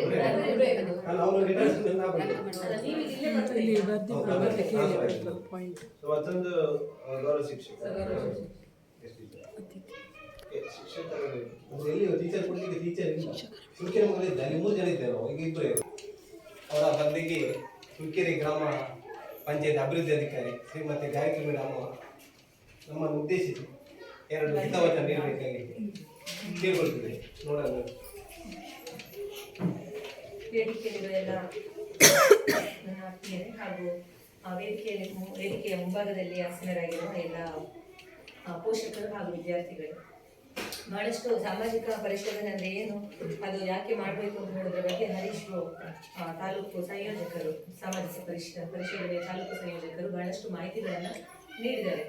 ಮತ್ತೆ ನನ್ನ ಮಾತನ್ನು ಇವರು ಯಾವಾಗ ಕೇಳ್ತಾ ಇರ್ತಾರೆ ಪಂಚಾಯತ್ನಲ್ಲಿ. ಇವತ್ತು ಶಾಲೆಗೆ ಸಂಬಂಧಪಟ್ಟದ್ದು ಮಾತಾಡೋದಾದ್ರೆ, ಇವತ್ತು ನಾವು ಇವರು ಹರೀಶ್ ಸರ್ ಹೇಳಿದ ಹಾಗೆ ಒಂದು ಇಂಗ್ಲಿಷ್ನ ವ್ಯಾಮೋಹ, ಇನ್ನೊಂದು ಸ್ವಲ್ಪ ಏನು ಸರ್ಕಾರಿ ಶಾಲೆಗಳ ಬಗ್ಗೆ ಇರುವಂತಹ ಒಂದು ಕೀಳರಿಮೆಯ ದೃಷ್ಟಿಯಿಂದ ಹೆಚ್ಚಿನ ಎಲ್ಲ ಪೋಷಕರು ಮಕ್ಕಳನ್ನು ಖಾಸಗಿ ಶಾಲೆಗೆ ಕಳಿಸ್ತಾ ಇರೋದ್ರಿಂದ ಇವತ್ತು ಮಕ್ಕಳ ಸಂಖ್ಯೆ ಈ ಒಂದು ಶಾಲೆಯಲ್ಲಿ ಮಾತ್ರ ಅಲ್ಲದೆ ಎಲ್ಲ ಶಾಲೆಗಳಲ್ಲೂ ಕಡಿಮೆ ಆಗಿದೆ. ಈ ಶಾಲೆಯನ್ನು ತಗೊಂಡ್ರೆ ಈಗ 19 ಮಕ್ಕಳಿರುವಂಥದ್ದು. ನಿಜವಾಗಿ ನೋಡ್ಲಿಕ್ಕೆ ಹೋದ್ರೆ ಈ ಹೆಚ್ಚಿನ ಉತ್ತರದಾಯಿತ್ವ ಇರುವಂತದ್ದು ಸರ್ಕಾರಿ ಶಾಲೆಗಳಿಗೆ. ನಮ್ಗೆ ಯಾವಾಗ ಅರ್ಥ ಆಗ್ತದೆ ಅಂದ್ರೆ, ನಾವು ನಮ್ಮ ಮಕ್ಕಳನ್ನು ಕಳಿಸಿ ಅರ್ಧಕ್ಕೆ ಬಂದು ಇನ್ನು ಏನು ಅವರ ಪ್ರಾಥಮಿಕ ಪ್ರೌಢ ಶಿಕ್ಷಣ ಮುಗಿತಾ ಬಂತು ಅಂತ ಆಗುವಾಗ ನಮಗೆ ಅರ್ಥ ರಿಯಲೈಸ್ ಆಗ್ತದೆ ಏನಂದ್ರೆ ಇದಕ್ಕಿಂತ ಸರ್ಕಾರಿ ಶಾಲೆಯೇ ಒಳ್ಳೇದು ಅಂತ. ಈಗ ಮೊದಲಿನ ಹಾಗೆ ಸರ್ಕಾರದ ಯಾವುದೇ ವ್ಯವಸ್ಥೆಗಳಿಲ್ಲ. ಮೊದಲು ಈಗ ಸರ್ಕಾರಿ ಆಸ್ಪತ್ರೆಗೆ ಹೋಗುದಂದ್ರು ಜನರಿಗೆ ಒಂಥರ ಸರ್ಕಾರಿ ಆಸ್ಪತ್ರೆ ನಮ್ಮನ್ನು ಯಾರು ಕೇರ್ ಮಾಡೋದಿಲ್ಲ ಅಥವಾ ಒಳ್ಳೆ ಟ್ರೀಟ್ಮೆಂಟ್ ಕೊಡೋದಿಲ್ಲ ಅಂತ ಹೇಳುವಂತ ಒಂದು ಮನೋಭಾವ ಇತ್ತು. ಅದೇ ರೀತಿ ಸರ್ಕಾರಿ ಶಾಲೆಗಳ ಬಗ್ಗೆಯೂ ಅದೇ ರೀತಿಯ ಮನೋಭಾವ ಇದ್ದಿದ್ರಿಂದ ಅದು ಸ್ವಲ್ಪ ಶಾಲೆಗಳಿಗೆ ಮಕ್ಕಳು, ಸರ್ಕಾರಿ ಶಾಲೆಗಳಿಗೆ ಮಕ್ಕಳ ಸೇರ್ಪಡೆ ಕಡಿಮೆ ಆಗ್ತಾ ಬಂದಿತ್ತು. ಈಗೀಗ ಏನಾಗ್ತಾ ಉಂಟಂದ್ರೆ, ಸರ್ಕಾರ ಎಲ್ಲ ಸರ್ಕಾರದ ಸಂಸ್ಥೆಗಳಿಗೆ ಹೆಚ್ಚಿನ ಒತ್ತು ಕೊಟ್ಟು ಈ ರೀತಿಯ ಸೋಷಿಯಲ್ ಆಡಿಟ್, ಸಾಮಾಜಿಕ ಪರಿಶೋಧನೆಯಂತಹ ಕಾರ್ಯಕ್ರಮಗಳನ್ನು ಮಾಡಿ ಉತ್ತರದಾಯಿತ್ವವನ್ನ ಜಾಸ್ತಿ ಮಾಡಿ ಈ ಶಾಲೆಗಳ ಪ್ರಾಮುಖ್ಯತೆಯನ್ನ ಜಾಸ್ತಿ ಮಾಡ್ತಾ ಇದೆ. ಈಗ ಯಾವುದೇ ಒಂದು ಖಾಸಗಿ ಶಾಲೆ, ನಾನು ಒಬ್ಬ ಪೇರೆಂಟ್ ಹೆತ್ತವಳಾಗಿ ನಾನು ಹೇಳ್ತಾ ಇರುವಂತದ್ದು, ನನ್ನ ಮಕ್ಕಳನ್ನು ನಾನೊಂದು ಖಾಸಗಿ ಶಾಲೆಗೆ ಕಳಿಸ್ತಾ ಇದ್ದೇನೆ. ನಂಗೆ ಬೇಕಾದಾಗ ಹೋಗಿ ಅಲ್ಲಿ ಅದು ಸರಿ ಉಂಟಾ, ಇದು ಸರಿ ಉಂಟಾ, ಇದೆಂತ ಅಂತ ಕೇಳುವ ಒಂದು ಸ್ವಾತಂತ್ರ್ಯ ನಂಗಿಲ್ಲ. ಉಂಟಾ? ಖಾಸಗಿ ಶಾಲೆಗೆ ಕಳಿಸುವಂತ ಯಾವುದೇ ಪೇರೆಂಟ್ಸ್ಗೆ ಇಲ್ಲ. ಅವ್ರು ಯಾವಾಗ ಪೇರೆಂಟ್ಸ್ ಟೀಚರ್ ಮೀಟಿಂಗ್ ಕರೀತಾರೆ ಅವಾಗ ಹೋಗ್ಬೇಕು, ಏನಿದ್ರು ಅವಾಗ ಕೇಳಬೇಕು. ಬಾಕಿ ದಿನ ಹೋದ್ರೆ ನಮ್ಮನ್ನು ಕೇರ್ ಮಾಡೋರಿಲ್ಲ. ಅದೇ ರೀತಿ ನೀವು ಸರ್ಕಾರಿ ಶಾಲೆಗೆ ಬಂದು ಟೀಚರ್ ಹತ್ರ ಏನಾದ್ರು ಕೇಳಿ ಅಥವಾ HM ಹತ್ರ ಏನಾದ್ರು ಕೇಳಿದಾಗ ಅವ್ರು ಇಲ್ಲ, ನಂಗೆ ಟೈಮ್ ಇಲ್ಲ, ಹೋಗಿ ನೀವು ನಾಳೆ ಬನ್ನಿ ನಾಡ್ದು ಬನ್ನಿ ಅಂತ ಹೇಳಿದ್ರೆ ನೀವು ಯಾರಾದ್ರೂ ಕೇಳ್ತೀರಾ? ಇಲ್ಲ. ಯಾಕಂದ್ರೆ ನಿಮಗೆ ಯಾವಾಗ ಬೇಕಾದ್ರೂ ಶಾಲೆಗೆ ಹೋಗಿ ಶಾಲೆಯಲ್ಲಿನ ಶಿಕ್ಷಣದ ಬಗ್ಗೆ ಇರ್ಬೋದು, ಶಾಲೆಯಲ್ಲಿನ ವ್ಯವಸ್ಥೆಗಳ ಬಗ್ಗೆ ಇರ್ಬೋದು ಪ್ರಶ್ನೆ ಮಾಡುವ ಅಧಿಕಾರ ಇರುವಂತದ್ದು ಸರ್ಕಾರಿ ಶಾಲೆಗಳಲ್ಲಿ ಮಾತ್ರ. ಅದೇ ರೀತಿ ಸರ್ಕಾರದ ಯಾವುದೇ ಸಂಸ್ಥೆಗಳಲ್ಲಿ, ನಮ್ಮ ಪಂಚಾಯತ್ ಅನ್ನು ತಗೊಂಡ್ರೆ ಪಂಚಾಯತ್, ಆಸ್ಪತ್ರೆಗಳನ್ನು ತಗೊಂಡ್ರೆ ಆಸ್ಪತ್ರೆ. ಈಗ ಖಾಸಗಿ ಕ್ಲಿನಿಕಲ್ಲಿ ಕೊಡುವಂತ ಟ್ರೀಟ್ಮೆಂಟ್ಗಿಂತ ಒಳ್ಳೆಯ ಟ್ರೀಟ್ಮೆಂಟ್ ಸರ್ಕಾರಿ ಆಸ್ಪತ್ರೆಗಳಲ್ಲಿ ಸಿಗ್ತಾ ಇದೆ. ಇದು ನಮಗೆ ಅನುಭವಕ್ಕೆ ಬರ್ತಾ ಇದೆ.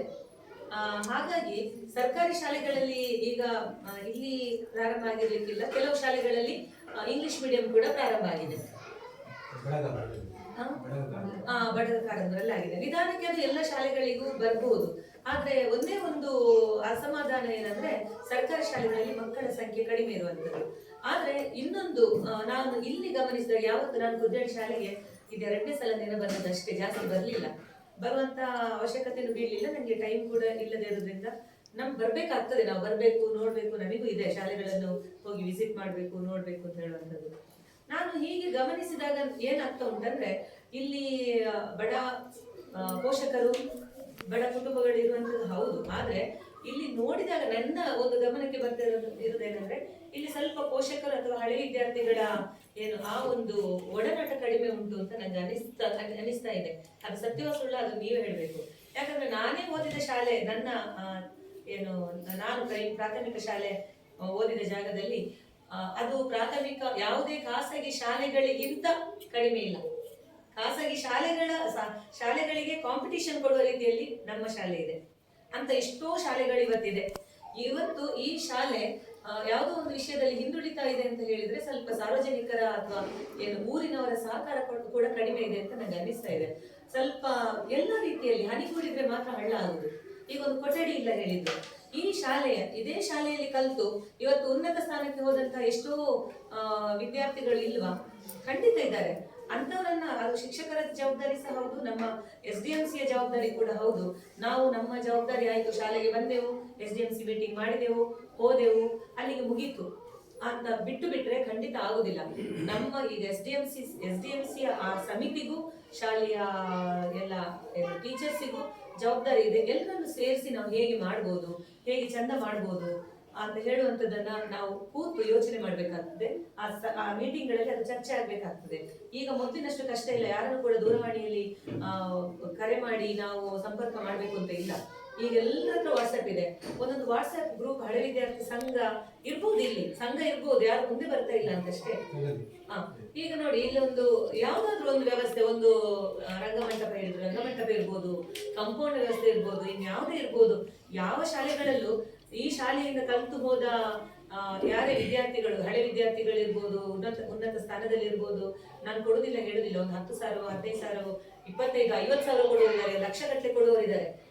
ಇಲ್ಲ ಅಂತ ಯಾರು ಖಂಡಿತ ಹೇಳಲಿಕ್ಕಿಲ್ಲ. ನಾವು ಮುಂದೆ ಹೋಗ್ಬೇಕಷ್ಟೇ. ಆದ್ರೆ ನಾವೊಂದು ಸಮನ್ವಯತೆಯನ್ನು ಸಾಧಿಸಿ ಎಲ್ಲವನ್ನು ಸರ್ಕಾರ ಅಂದ್ರೆ ಪಂಚಾಯತ್ ಕೂಡ ಸರ್ಕಾರವೇ, ಎಲ್ಲವನ್ನು ಸ್ಥಳೀಯ ಸರ್ಕಾರ, ಎಲ್ಲವನ್ನು ಸರ್ಕಾರದಿಂದ ನಿರೀಕ್ಷೆ ಮಾಡ್ಲಿಕ್ಕೆ ಆಗುದಿಲ್ಲ. ಮತ್ತೆ ನಮಗೂ ಕೂಡ ಒಂದು ಲಿಮಿಟ್ ಇದೆ, ನಮಗೆ ಬರುವ ಅನುದಾನಕ್ಕೂ ಲಿಮಿಟ್ ಇದೆ. ಆ ಅನುದಾನವನ್ನು ನಾವು ಒಂದು ಶಾಲೆಗೆ ನಾವು ವ್ಯಯ ಮಾಡಿದ್ರೆ ಏನಾಗ್ತದೆ ಅಂದ್ರೆ ಊರಿನ ಅಭಿವೃದ್ಧಿಗೆ ಕೊರತೆ ಆಗ್ತದೆ.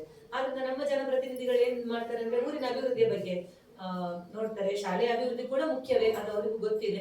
ಆದ್ರೆ ಎಷ್ಟು ನಮ್ಮ ಕೈಯಲ್ಲಿ ಆಗ್ತದೆ ಅಷ್ಟು, ನಮ್ಮ ಸಣ್ಣ ಪಂಚಾಯತ್, ಸ್ವಲ್ಪ ಅನುದಾನ ಇರುವಂತ ಪಂಚಾಯತ್, ಆದ್ರಿಂದ ಊರಿನವರು ಸಹಕಾರ ಇದ್ರೆ, ಹನಿಗೂಡಿದ್ರೆ ಹಳ್ಳ ಆದಾಗಿನೇ ಸ್ವಲ್ಪ ಅಮೌಂಟ್ ಎಲ್ಲ ಕಲೆಕ್ಷನ್ ಮಾಡಿ ಯಾವ್ದಾದ್ರು ಒಂದು ಒಳ್ಳೆಯ ಉದ್ದೇಶಕ್ಕೆ, ಒಂದು ಗುಡ್ ಕಾಸ್ ಇರ್ತದೆ, ಅದಕ್ಕೆ ಒಂದು ಫಂಡ್ ರೈಸ್ ಮಾಡಿ ಏನಾದ್ರೂ ಒಂದು ಮಾಡ್ಬೋದಲ್ಲ. ಇಲ್ಲಿ ಒಂದು ಕಾಂಪೌಂಡ್ ಮಾಡ್ಬೋದು, ಒಂದು ಶಾಲೆಗೆ ಒಂದು ಕೊಠಡಿ ಮಾಡ್ಬೋದು. ಇಂಥದನ್ನು ಮಾಡುವಂತ ಯೋಚನೆಯನ್ನ SDMC ಅವರು ಮಾಡ್ಬೇಕು, ಶಾಲೆಯ ಮುಖ್ಯ ಶಿಕ್ಷಕರು ಮಾಡ್ಬೇಕು. ಆಗ ಒಂದು ಶಾಲೆ ಒಂದು ಮಾದರಿ ಶಾಲೆಯಾಗಿ ಬೆಳಿಲಿಕ್ಕೆ ಸಾಧ್ಯ. ಯಾಕಂದ್ರೆ ಈ ಒಂದು ಜಾಗಕ್ಕೆ, ಈ ಶಾಲೆಗೆ ಅವಕಾಶ ಇದೆ.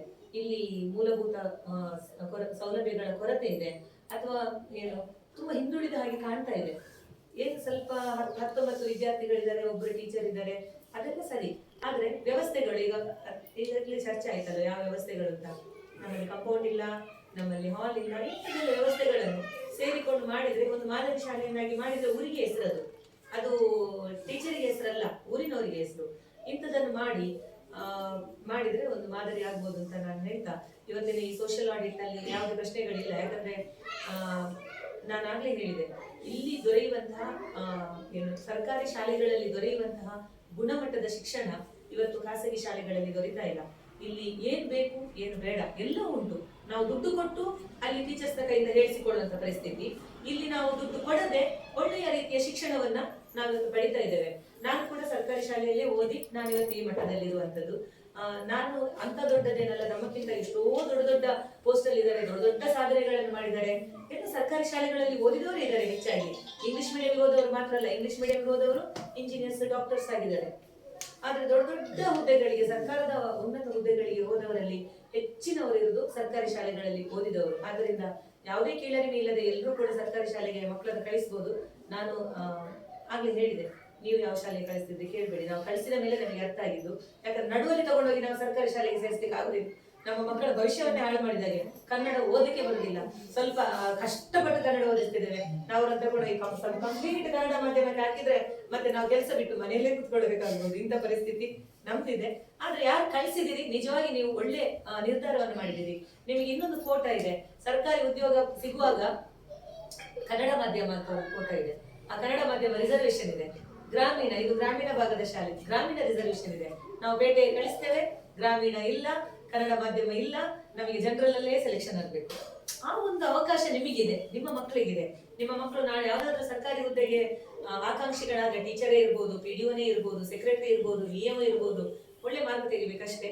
ಆದ್ರೆ ಅವರಿಗೆ ಖಂಡಿತ ಒಂದು ಉಜ್ವಲವಾದ ಭವಿಷ್ಯ ಇದೆ. ಇವತ್ತು ಸರ್ಕಾರಿ ಶಾಲೆಯಲ್ಲಿರುವ ಟೀಚರ್ಸ್ ಎಲ್ಲ ಆಗ್ಲೇ ಹೇಳಿದ್ರು, ಎಕ್ಸಾಮ್ ಅನ್ನ ಪಾಸ್ ಮಾಡಿ ಬಂದಿರುವಂತವ್ರು, ಆ ಒಂದು ಟ್ರೈನಿಂಗ್ ಆಗಿ ಬಂದಿರುವಂತವ್ರು ಯಾವಾಗ ಖಾಸಗಿ ಶಾಲೆಗಳಲ್ಲಿದ್ದಾರೆ ಅಂತ ಒಂದು ಏನು CET ಇರ್ಬೋದು, ಎಂಟ್ರೆನ್ಸ್ ಎಕ್ಸಾಮ್ ಗಳನ್ನ ಪಾಸ್ ಆಗಿ ಬಂದವರು ಯಾವ ಖಾಸಗಿ ಶಾಲೆಗಳಲ್ಲಿದ್ದಾರೆ, ಅಲ್ಲಿ 5,000 10,000 ಸಂಬಳಕ್ಕೆ ಬರುವ ಟೀಚರ್ಸ್ ಇರುವುದು. ಅವರ ಗುಣಮಟ್ಟವನ್ನು ಚೆಕ್ ಮಾಡುವುದಿಲ್ಲ, ತಗೊಳ್ತಾರೆ. ಅವರಿಗೆ ಕಮ್ಮಿ ಸಂಬಳಕ್ಕೆ ಸಿಕ್ಕಿದ್ರೆ ಸಾಕು. ಈ ರೀತಿಯ ನಾವು ಅನುಭವಿಸ್ತಾ ಇದ್ದೇವೆ. ಅದನ್ನು ನಾವು ನಮ್ಮ ಮಕ್ಕಳನ್ನು ಕಳಿಸುವಂತಹ ಶಾಲೆಗಳಲ್ಲಿ ಅನುಭವಿಸ್ತಿದ್ದೇವೆ.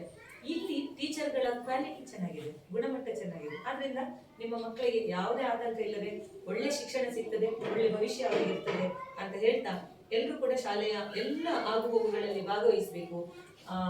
ಏನು ನೀವು ನಿಮ್ಮ ಮಕ್ಕಳು ಹೋಗ್ತಾ ಇದ್ದಾರೆ, ಬರ್ತಾ ಇದ್ದಾರೆ, ಆಯ್ತು ಮುಗೀತು, ಶಾಲೆ ಆಯ್ತಲ್ಲ, ಆಯ್ತು 5ನೇ ಕ್ಲಾಸ್ ಇಲ್ಲ, 4ನೇ ಕ್ಲಾಸ್, 5ನೇ ಕ್ಲಾಸ್ ಆದ್ರೆ ಮುಗೀತು ಅಂತ ಹೇಳೋ ಮನೋಭಾವವನ್ನು ಬಿಟ್ಟು ಸ್ವಲ್ಪ ನಮ್ಮ ಶಾಲೆ ಅಂತ ಹೇಳುವಂತ ಪ್ರೀತಿ ಇರಲಿ, ನಮ್ಮದು ಅಂತ ಹೇಳುವಂತ ಪ್ರೀತಿ ಇರಲಿ.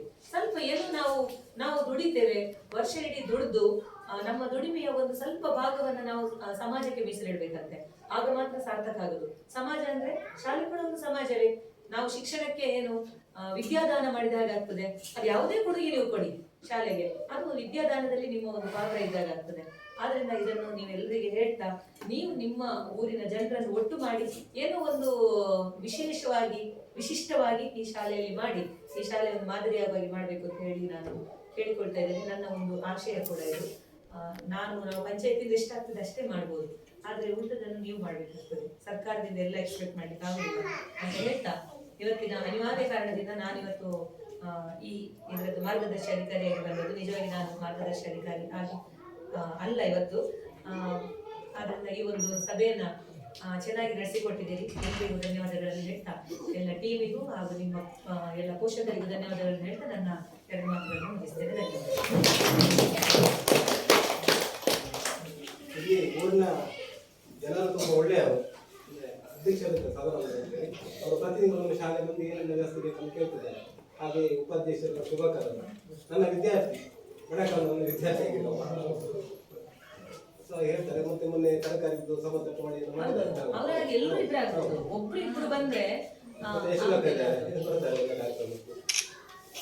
ನಮ್ಮ ಶಾಲೆ ಹೇಗೆ ಗುಣಮಟ್ಟ ಶಿಕ್ಷಣ ಕೊಡುವುದರ ಜೊತೆಗೆ ಶಾಲೆ ಅಭಿವೃದ್ಧಿ ಆಗಬೇಕು, ನಿಮ್ಮೆಲ್ಲ ಪ್ರೋತ್ಸಾಹ ಬೇಕು. ಊರಿನವರು ಸಂಘಟನೆ ನಮ್ಮ ಶಾಲೆಯನ್ನು ನಿಜವಾಗಿ ನೋಡ್ಬೇಕಾದ್ರೆ ಕುತ್ತಿಗೆ ಶಾಲೆ ಎಲ್ಲ ಒಂದು ಶಾಲೆ ನೋಡಿದ್ರೆ ಇದು ಬಹಳ ಹಿನಾಯಿಸುತ್ತೆ. ನಾನು 7 ತಿಂಗಳಾಯ್ತು ಬಂದರೆ ಆ ಮಕ್ಕಳಿಗೆ ಟೈ ಬೆಲ್ಟ್ ಎಲ್ಲ ಇರಲಿಲ್ಲ, ಅದನ್ನು ಪ್ರಕಾರವಾಗಿ ಮತ್ತು ಟಿವಿ ದೊಡ್ಡ ದೊಡ್ಡ ಇನ್ನೊಬ್ಬರು ಪ್ರಿಂಟರ್ ಕೊಡ್ತಾರೆ ಅಂತ ಹೇಳಿದ್ದಾರೆ. ಯಾವುದು ಪ್ರಿಂಟರ್ ಇಲ್ಲ ಜೆರಾಕ್ಸ್ ತುಂಬ ಖರ್ಚಾಗ್ತದೆ, ಪ್ರಿಂಟರ್ ಹೇಳಿದ್ದಾರೆ. ಇದು ಸರ್ ಇವ್ರು ಮಾಡ್ಲಿಕ್ಕೆ ಆಗುದಿಲ್ಲ. ನೀವು ಏನ್ ಮಾಡ್ಬೇಕಂದ್ರೆ ಈ ವಾಟ್ಸ್ಆಪ್ ಗ್ರೂಪ್ಗಳನ್ನು ಮಾಡೋದು, ದೊಡ್ಡ ದೊಡ್ಡ ಈಗ ಪೋಸ್ಟಿಗೆ ಹೋದವರು ಇಲ್ವಾ ಅವರನ್ನೆಲ್ಲ ಕನೆಕ್ಟ್ ಮಾಡಿ ಆ ಗ್ರೂಪಿಗೆ ಸೇರಿಸಿ ನಾವು ಇಂಥದ್ದೊಂದು ಯೋಜನೆ ಹಾಕಿದ್ದೇವೆ ಅಂತ ಶುಭಕಣ್ಣನಿಗೆ ಉಂಟು ತಾಕತ್ತು ಅದನ್ನು ಮಾಡುವುದು. ತನಕ ಬಹಳ ಶಾಲೆಯ ಶಿಕ್ಷಣ ಮತ್ತು ಶಾಲೆ ಅಭಿವೃದ್ಧಿ ಬಗ್ಗೆ ಸಲ್ಲಿಸಿದವರಾಗಿ ಮಾತನಾಡಿದ್ದಾರೆ. ಹಾಗೆ ನಾರಾಯಣದಲ್ಲಿ PDO ಸುಧಾಕರ್ ಒಪ್ಪಿದ್ದಾರೆ, ನನ್ನ T-Set ಟ್ರೈನಿಂಗ್ ಹೌದು ಅವರು ಮಾಸ್ಟರ್ ಆಗಿದ್ರು, ಇವರು ಸಹ ಟೀಚರ್ ಆಗಿದ್ರು, ಲೆಕ್ಚರ್ ಆಗಿದ್ರು ಅವರು. ಹಾಗೆ ಲೆಕ್ಚರ್ ಮಾತ್ರ ಆಗುದಲ್ಲ, ಅವರ ಅನುಭವವನ್ನು ನಮ್ಮಲ್ಲಿ ಹಂಚಿಕೊಂಡಿದ್ದಾರೆ. ಹಾಗೆ ಅದನ್ನು ನೀವು ಸವಿಸ್ತಾರವಾಗಿ ಕೇಳ್ಕೊಂಡಿದ್ದೀರಾ. ಇನ್ನು ಮುಂದೆ ಶಾಲೆ ಉನ್ನತ ಸ್ಥಿತಿಯಲ್ಲಿ ಅಭಿವೃದ್ಧಿ ಆಗ್ತಂತ ಭರವಸೆ ನೀಡುತ್ತಾ ಅವರಿಗೆ ಧನ್ಯವಾದಗಳು ಹೇಳ್ತಾ ಇದ್ದೇವೆ. ಹಾಗೆ ಗ್ರಾಮ ಪಂಚಾಯತ್ ಅಧ್ಯಕ್ಷರು ಶ್ರೀಮತಿ ಗಿರಿಜಾ ಮೇಡಮ್ ಇವರು 2 ವಿಷಯ ಮಾತಾಡಬೇಕು ಕೇಳಿಕೊಂಡಿದ್ದಾರೆ. ಎಲ್ಲರಿಗೂ ಅಭಿನಂದನೆ ಸಲ್ಲಿಸುತ್ತಾ ಹಾಗೂ ಬಂದಂತ ಪೋಷಕರಿಗೂ ಕೂಡ ಅಭಿನಂದನೆ ಸಲ್ಲಿಸುತ್ತಾ ಇವತ್ತಿನ ಮುದ್ದು ಮಕ್ಕಳಿಗೆ ಮುಂಜಾನೆಯ ಶುಭಾಶಯನ್ನು ಹಾರೈಸುತ್ತಾ ಇವತ್ತಿನ ಮೊದಲಾಗಿ ಇಬ್ಬರು ಕೂಡ ಹೇಳಿದ್ದಾರೆ ಯಾವ ವಿಷಯ ಅಂತ. ಹಾಗೆ ವಿದ್ಯಾಭ್ಯಾಸದ ನಮ್ಮ ಸರ್ಕಾರಿ ಶಾಲೆಯ ಒಂದು ಮಕ್ಕಳು ನಿಜವಾಗಿಯೂ ನಮ್ಮ ಸರ್ಕಾರಿ ಶಾಲೆಯಲ್ಲಿ ಕಲಿಯುವುದೇ ಒಳ್ಳೆಯದು. ಆದರೂ ಮಕ್ಕಳಿಗೆ ಪೋಷಕರ ಒಂದು ಒಳ್ಳೆಯ ರೀತಿಯಲ್ಲಿ ಪ್ರೋತ್ಸಾಹ ಇರಬೇಕು. ಯಾಕೆಂದರೆ ಮಕ್ಕಳು ಶಾಲೆಗೆ ಹೋಗ್ತಾರೆ, ಕಲಿತಾರೆ, ಬರ್ತಾರೆ ಅಂತ ಅಲ್ಲ, ಮತ್ತು ಮಕ್ಕಳ ರಕ್ಷಣೆಗೂ ಕೂಡ ಅಪ್ಪ ಅಮ್ಮನವರ ಆಶೀರ್ವಾದವೇ ಯಾವುದು ಕೂಡ. ಹಾಗೆ ಇವತ್ತಿನ 2 ಮಾತನ್ನು ಹೇಳಿ ನಾನು ಮುಗಿಸ್ತೇನೆ. ಇವತ್ತಿನ 3 ದಿವಸ ವಾಡಿಟ್ ಮಾಡಿದಂಥ ಅವರಿಗೆ ಅಭಿನಂದನೆ ಸಲ್ಲಿಸುತ್ತಾ ಎಲ್ಲರಿಗೂ ಅಭಿನಂದನೆ ಸಲ್ಲಿಸುತ್ತಾ ನಾನು 2 ಮಾತನ್ನು ಮುಗಿಸ್ತೇನೆ. ಶುಭಾಶಯವನ್ನು ಹೇಳಿದಂಥ ಪಂಚಾಯತ್ ಅಧ್ಯಕ್ಷರಿಗೆ ಧನ್ಯವಾದಗಳು. ಹಾಗೆ ಉಪಾಧ್ಯಕ್ಷರು ಶ್ರೀಯುತ ಶುಭಕರ್ ಇವರು 2 ಮಾತನಾಡಬೇಕು ಕೇಳಬಹುದು. ವೇದಿಕೆಯಲ್ಲಿ ಇರುವಂತಹ ಎಲ್ಲ ಗೌರವಾನ್ವಿತ ಅತಿಥಿಗಳೇ ಹಾಗೂ ಮಕ್ಕಳ ಪೋಷಕರೇ ಹಾಗೂ ಪುನರ್ ಮಕ್ಕಳೇ, ನಮ್ಮ ಕುದ್ದಿಹಳ್ಳಿ ಶಾಲೆ ಪ್ರಥಮ ವರ್ಷದಲ್ಲಿ ನಮಗೆ ತಿಳಿದಂಥ ಮಟ್ಟದಲ್ಲಿ ಪ್ರಥಮ ಹಂತದಲ್ಲಿ ಇದು ಆಡಿಟ್ ಆಗೋದು. ಪಂಚಾಯತ್ ಮಟ್ಟದಲ್ಲಿ ಆಡಿಟ್ ಅನಿವಾರ್ಯವಾಗಿ ಆಗ್ತದೆ. ಅದೇ ಶಾಲೆ ಮಟ್ಟದಲ್ಲಿ ಶಾಲೆಯ ಯಾವುದು ಆಗು ಹೋಗುಗಳ ಎಲ್ಲ ಕುರಿತು ವರದಿ ನಾವು ಸರ್ಕಾರಕ್ಕೆ ಮಾಡಿದಂತಾಗ್ತದೆ.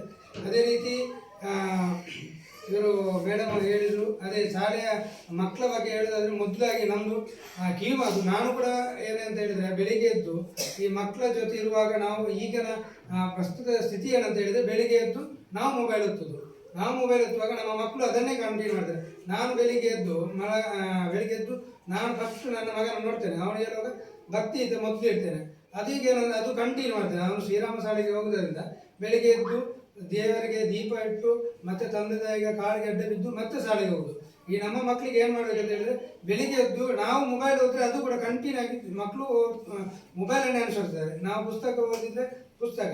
ಅದಕ್ಕೆ ನಾವು ಬೆಳಿಗ್ಗೆ ಎದ್ದು ನಾವು ಮಕ್ಕಳ ಜೊತೆ ಇರುವಾಗ ನಾವು ಸ್ವಲ್ಪ ಅದನ್ನು ಅವಾಯ್ಡ್ ಮಾಡಿದರೆ ತುಂಬ ಒಳ್ಳೆಯದಂತ ನನ್ನೊಂದು ಮಾತು.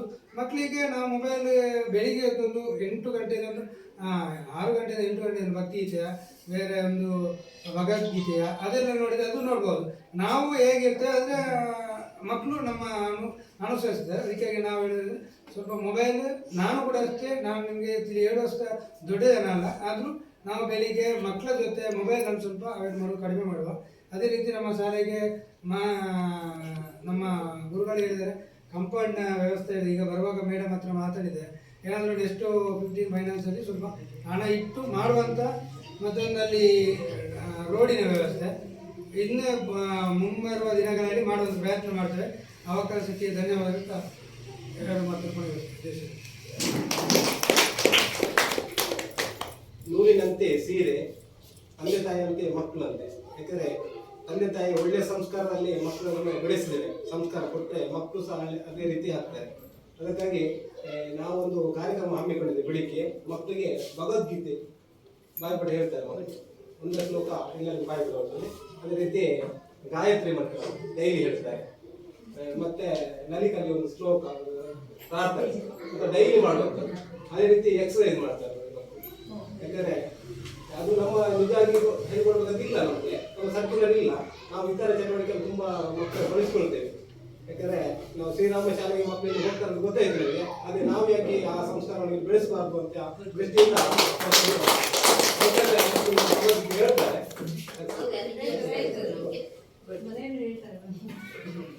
ಹಾಗೆ ಇವರು ಶುಭಕರ ಅವರು ಮಕ್ಕಳ ಒಳ್ಳೆ ಸಂಸ್ಕಾರ ಹೇಳಬೇಕಂತೇಳಿ ಕಿವಿ ಮಾತನ್ನು ಹೇಳಿದ್ದಾರೆ. ಅದನ್ನು ನೀವು ಅಳವಡಿಸಿಕೊಳ್ಳಿ, ನಿಮ್ಮ ಮಕ್ಕಳಿಗೂ ಸಹ ಹೇಳಿಕೊಡಿ ಅಂತ ಹೇಳುತ್ತಾ ಅವರಿಗೆ ಧನ್ಯವಾದವನ್ನು ಅರ್ಪಿಸುತ್ತೇವೆ. ಪಂಚಾಯತಿ ಸದಸ್ಯರಾದ ಶ್ರೀಮತಿ ಯಶೋಧ ಮೇಡಮ್ ಅವರು ಶುಭ ಹಾರೈಸಿದ್ದಾರೆ. ಮಾತಾಡೋದಂತೆ ಸಮಯ ಆಗಿದೆ. ಮುಂದೆ ಇನ್ನೊಂದು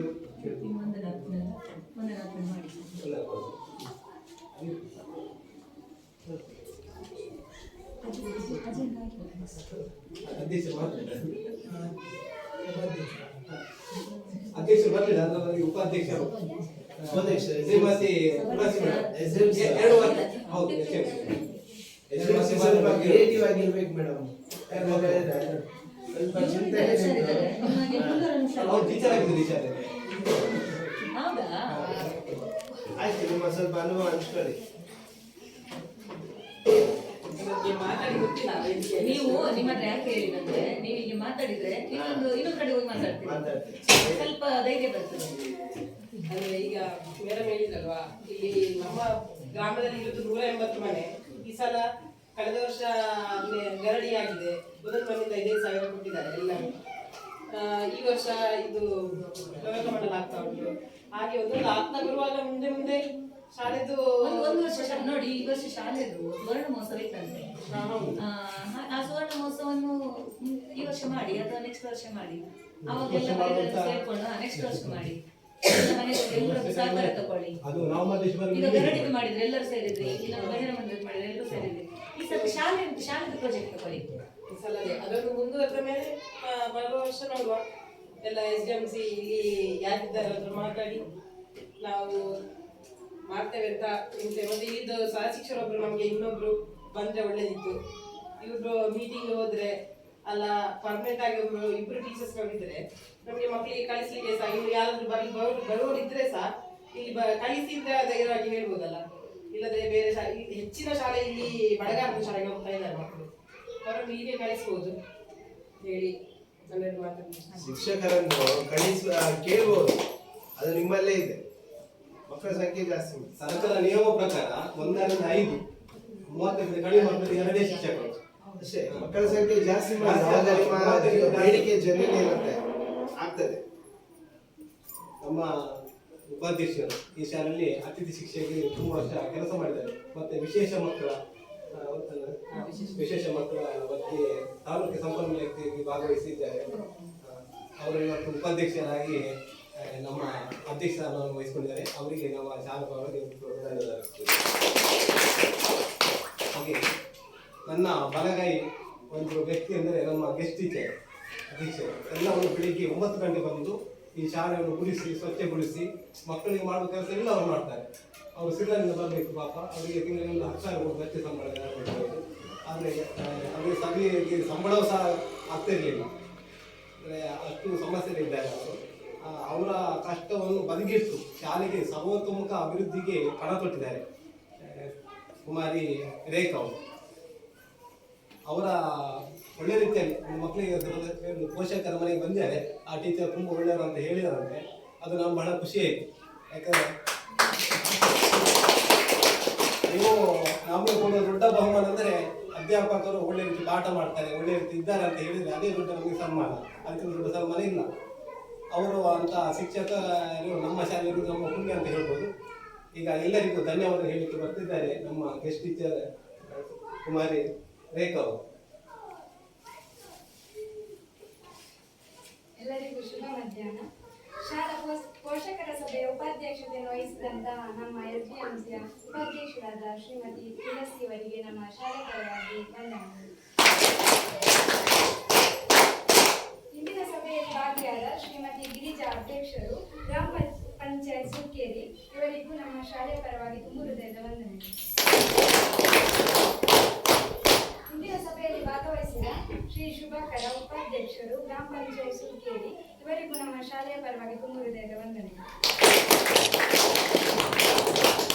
ಇಂದಿನ ಸಭೆಯಲ್ಲಿ ಭಾಗವಹಿಸಿದ ಶ್ರೀ ಹರೀಶ್ ಜಿ, ತಾಲೂಕು ಕಾರ್ಯಕ್ರಮ ವ್ಯವಸ್ಥಾಪಕರು, ಇವರಿಗೂ ನಮ್ಮ ಶಾಲೆಯ ಪರವಾಗಿ ತುಂಬು ಹೃದಯದ ವಂದನೆಗಳು. ಇಂದಿನ ಸಭೆಯಲ್ಲಿ ವರದಿ ಮಂಡನೆ ಮಾಡಿದಂತಹ ಶ್ರೀಮತಿ ಸವಿತಾ, ಗ್ರಾಮ ಸಂಪನ್ಮೂಲ ವ್ಯಕ್ತಿ, ಇವರಿಗೂ ನಮ್ಮ ಶಾಲೆಯ ಪರವಾಗಿ ತುಂಬು ಹೃದಯದ ವಂದನೆಗಳು. ಇಂದಿನ ಸಭೆಯಲ್ಲಿ ಭಾಗವಹಿಸಿದಂತಹ ಶ್ರೀಮತಿ ಸುನೀತಾ, ಗ್ರಾಮ ಸಂಪನ್ಮೂಲ ವ್ಯಕ್ತಿ, ಇವರಿಗೂ ನಮ್ಮ ಶಾಲೆಯ ಪರವಾಗಿ ವಂದನೆಗಳು. ಇಂದಿನ ಸಭೆಯಲ್ಲಿ ಭಾಗವಹಿಸಿದ ಶ್ರೀಮತಿ ಗಾಯತ್ರಿ, ಗ್ರಾಮ ಪಂಚಾಯತ್ ಅಭಿವೃದ್ಧಿ ಅಧಿಕಾರಿ, ಸುಂಕೇರಿ, ಇವರಿಗೂ ನಮ್ಮ ಶಾಲೆಯ ಪರವಾಗಿ ತುಂಬು ಹೃದಯದ ವಂದನೆಗಳು. ಇಂದಿನ ಸಭೆಯಲ್ಲಿ ಭಾಗವಹಿಸಿದಂತಹ ಶ್ರೀಮತಿ ಯಶೋಧ, ಗ್ರಾಮ ಪಂಚಾಯತ್ ಸದಸ್ಯ, ಸುಂಕೇರಿ, ಇವರಿಗೂ ನಮ್ಮ ಶಾಲೆಯ ಪರವಾಗಿ ವಂದನೆಗಳು. ಇಂದಿನ ಕಾರ್ಯಕ್ರಮವನ್ನು ಆಯೋಜಿಸಿ ಸಲಹೆ ಸೂಚನೆ ನೀಡಿದಂತಹ ನಮ್ಮ ಶಾಲೆಯ ಮುಖ್ಯ ಶಿಕ್ಷಕರಾದ ಶ್ರೀ ನಾಗಭೂಷಣ್ ಸರ್, ಇವರಿಗೂ ಎಲ್ಲರ ಪರವಾಗಿ ವಂದನೆಗಳು. ಇಂದಿನ ಸಭೆಯಲ್ಲಿ ಭಾಗವಹಿಸಿದಂತಹ ಎಲ್ಲ ಕೌಶಲ್ಯಗಳಿಂದ ಹಾಗೂ ಎಲ್ಲ ಮಕ್ಕಳಿಗೂ ನಮ್ಮ ಶಾಲೆಯ ಪರವಾಗಿ ತುಂಬು ಹೃದಯದ ವಂದನೆಗಳು.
पशुपति रंजन राम राम राम, पाप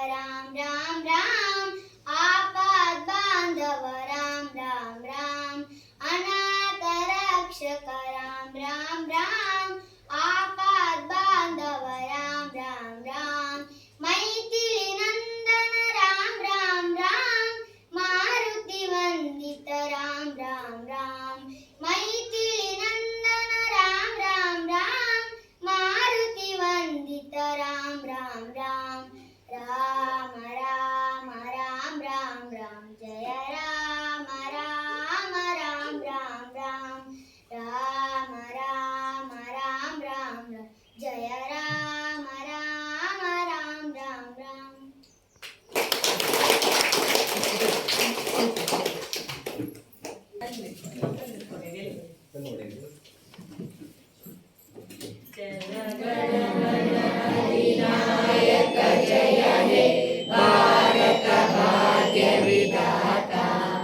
पंजाब सिंधु गुजरात मराठा द्राविड उत्कल वंगा विंध्य हिमाचल यमुना गंगा उज्जल जलधि तरंगा तव शुभ नामे जागे तव शुभ आशीष मागे गाहे तव जय गाथा जनगण मंगलदायक जय हे भारत भाग्य विधाता जय